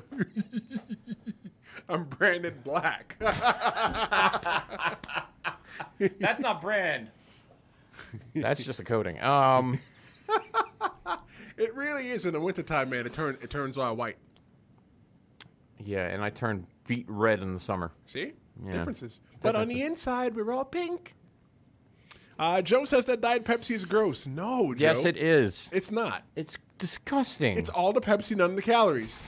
You might as well drink Coke Zero or Pepsi Zero or clear Crystal Pepsi. I tried drinking Pepsi Max, and then I realized there was ginseng and all these other things in it that make your heart beat like 2 beats faster per minute. I was like, nah, I'm good. I'm good. Okay, now Joe is trying to tell me now that Plátano Maduros is the sweet plantains. I know what Plátano Maduros is, my friend. When I was a kid, my mother used to only buy the sweet plantains for me. Those are the ones with the black dot marks on it. Okay. Because they're like soft. Yes. I think I've had 1 or 2 of them before. What am I going to do? Oh, I should make an announcement right now. Go ahead. So I've been talking with Highlanders Games in Boonton, New Jersey. Boonton, New Jersey. Okay. And with SRG, who are big supporters of the show. Thanks, SRG Universe. Thank you, SRG. Have fun at Dragon Con, by the way. They were just they were just live at one of the wrestling shows there. And is this confirmed what you're about to drop? Technically confirmed, but it's I'm gonna put up the event. I'll share it on the Facebook page and all that stuff. Send it to the social media person. Yep. Royal Ramble will be sponsoring a show, a tournament event at Highlander Games. Now the details will be up this week, this Friday, so you will be able to know the pricing, all that stuff. And I may force Tristan to be there. You know what? Maybe I'll sign autographs. Go ahead. I'll sign autographs. Okay, cool. And maybe I'll get a couple like Royal Ramble T-shirts and Yeah. If we got Royal Ramble T-shirts, would you guys buy them? Yeah. Would you buy them? What should it say? Yeah. What should it say? Maybe we should say my balls are my wife's purse. Wow. Let me call Az. Come on. Oh my God. Trying to think of good T-shirt ideas. Yeah, we got some ideas. I actually have one idea that Kasima did send me a graphic for. Is it Real Life Pal? No, it's a Who's Gonna Win one. That'd be cool. But like it's a Yes We Can one. It's literally Brian's picture. I sent a picture of Brian when he was a baby, with his hand like this. You can see how it is, like this. Yes. And underneath it says Who's Gonna Win. Would you buy that? I would. Maybe. Fly you out? I'm not flying you out. All the details of the episode. If you ever go to a Filipino store, ask for turon, which is a plantain wrapped in an egg roll shell and drizzled in brown sugar. Ooh. I'm not a fan of sugar. Like, granted, don't get That's brown sugar. But don't get it wrong. I should be brown sugar. I should be one of those 5,000. You know, one of those people like My 500-Pound Life. Hi, that was me. That should be me, where they're cutting me out the house. If it wasn't for the fact that I do a couple push-ups a week and I do a couple burpees and squats half like burpees, that, as confirmed by Craig. Yeah, we're not going on today. If it wasn't for all that, I should be a bigger guy. Let me tell you, like right now, my mouth is watering to think about all the things that we're going to eat. I'm watering too right now, trust me. But the Ramblers are hanging out with us right now. I know, so we gotta entertain. If you want to call in 609-910-0687, we're gonna be on for another like 10 minutes or so, because the taquitos get a little soggy after 10 o'clock. Those are the best. You keep thinking that. Yeah, I'll post up more things about the Boonton event September 28th soon. Okay, so Anthony said that he would buy a shirt. Okay, cool. So we got one person to buy a shirt. So what should the shirt say? Should it say Royal Ramble Radio? Should it say the best damn pro wrestling show, period? Pro wrestling radio show, period?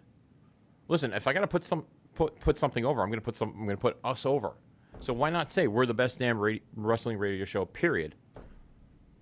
I'm getting a blank look from you. I'm just seeing where you're going with this. I'm just saying. I'm trying to ride the wave with you. Over. We're over, brother. We need to. No, we got to be more over, bro. We got to be more over. I'm sorry. Ooh, what if we had like stickers and stuff like that we can give out that like people could replace their Apple icons with, and they could on the back of their computers and just slap on the Royal Ramble like that radio. idea. I could get behind that, or we can actually put Royal Ramble things right here. How do you make that? I could figure out a way to do it. Oh wow! Don't threaten me, Brian. I'm gonna threaten you with a good time. But yeah, I give us ideas. You know what? Social media person probably gonna be listening to this back. Put up a poll. Do they want a T-shirt of our radio show insignia, or they can suggest something? Okay. Suggest something that would I would buy one saying the law signs it. Wow. Who are you? Oh, hi Dexter. Who is he? He's a loyal Rambler. I know he is. Wow, you're just rude to all of our fans. I know Dexter very well. He knows me very well. He knows that you're just rude as hell. He knows I'm a jack. What can I say? What if he just kicks you like in your butt? Oh, no. He would could have to kick your wife's purse. Never mind. What? I'm just saying. Wow. I'm still upset that your wife made you change your name, Brian. Your wife made you change your name. I still love you, though. Uh-huh. You're still my number one. Yeah. Number one, I like to do a show with every Thursday night from 7 to 9. Well, 7, 9. So you know what? How about this? Let's do this instead. Maybe the social media person could put up something to have people recommend the kind of shirts that they like. Okay. Or you know what? What if somebody even designs a graphic and sends it to us? You know what? That'd be cool. Send us something. Cool. What do you think? Send us something, not a purse with my nuts in it. Please, God, no. That'd be so funny. No, absolutely not. No. I didn't say your nuts were in the purse, though. You said it. Damn, bro. I don't know what I'm going to do with you. I don't know what I'm going to do with myself. I don't. I honestly don't know. I don't know. This is the Royal Ramble Radio. This is after hours, baby. This is freaking after hours. Extended cut. Like, we're not even talking about wrestling anymore. No, we're not. We're just talked about everything wrestling related. I kick his wife's purse from time to time, so there's a balance between us. That is very true, Dex. Very, very true. All right. I think it's time we go get taquitos. What do you think? I think it is time that we do get some grub. I definitely want to thank everybody for hanging out with us and participating tonight. Yes, thank you very much. Remember, guys, don't make us be a dirty chic secret. Just go ahead and share this with your friends. Yes. Share this. I challenge you for the next week. I want you to take your friends or family's phone from their hand. Take them from your hand. And what I want you Commit to do... a felony. No, that's stealing. What do you think you just told them to do? Take it. That's stealing. Well, no, if they ask, hey, can I see your phone real quick, please? Hey, Tristan, can I see your phone, please? I'm already signed up to Royal Ramble Radio. And then what you do is go to Royal Ramble Radio and just hit like for us. Yeah, or hit share. Or go to YouTube, hit like and subscribe. Yeah. Follow us on YouTube as well, too. You could find the link at royalrambleradio.com. Mm-hmm. We release some clips of the show. So if you actually were not able to see the entire show... And you can see some clips. You know the funniest clip that I looked at? Was my explanation of my wedding song? Oh my God, the Edge wedding song was funny. If you've not seen the explanation of how Brian picked his wedding song, you need to go ahead and check the YouTube. I'm actually going to put up something. I know a couple weeks back we did reference collections. So I'm going to post up something. I'm going to film it. I'm going to edit it. And I'm going to send it to our social media guy to put it on our YouTube page. Perfect. And basically, Brian's toys. What I have, my collection that you've seen. Yes. I'm going to share with the Ramblers. That's cool. Because I actually just finished off one part of the collection Wrestling today. toys? No. Power Ranger toys. Yeah, Power Ranger toys. Oh, Kurt. Yeah. I finished off one collection today, and I'm very excited that I got it. Very good. Yep. All right. Well, thank you guys for tuning in. Do appreciate it.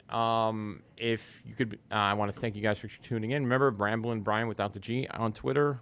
And you could be anywhere else. But you're here with us. We thank you for that. We love you. We'll see you next Thursday at 7 o'clock. Tell a friend. Don't come alone. Yeah, bring someone with you, please.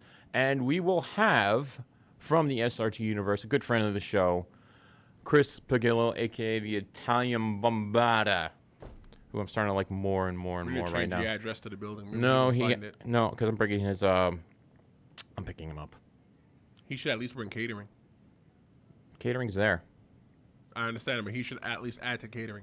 He will. It's called Chick-fil-A at 10 o'clock. Ain't nothing wrong with that. No, not whatsoever. By the way, that's the best part about this studio. We're like a stone throws away from a Chick-fil-A. Real chicken sandwich. Real chicken sandwich. All right, guys. Thank you for tuning in. I will see you guys next week. And don't forget to, we'll put the social media monkey, put something up.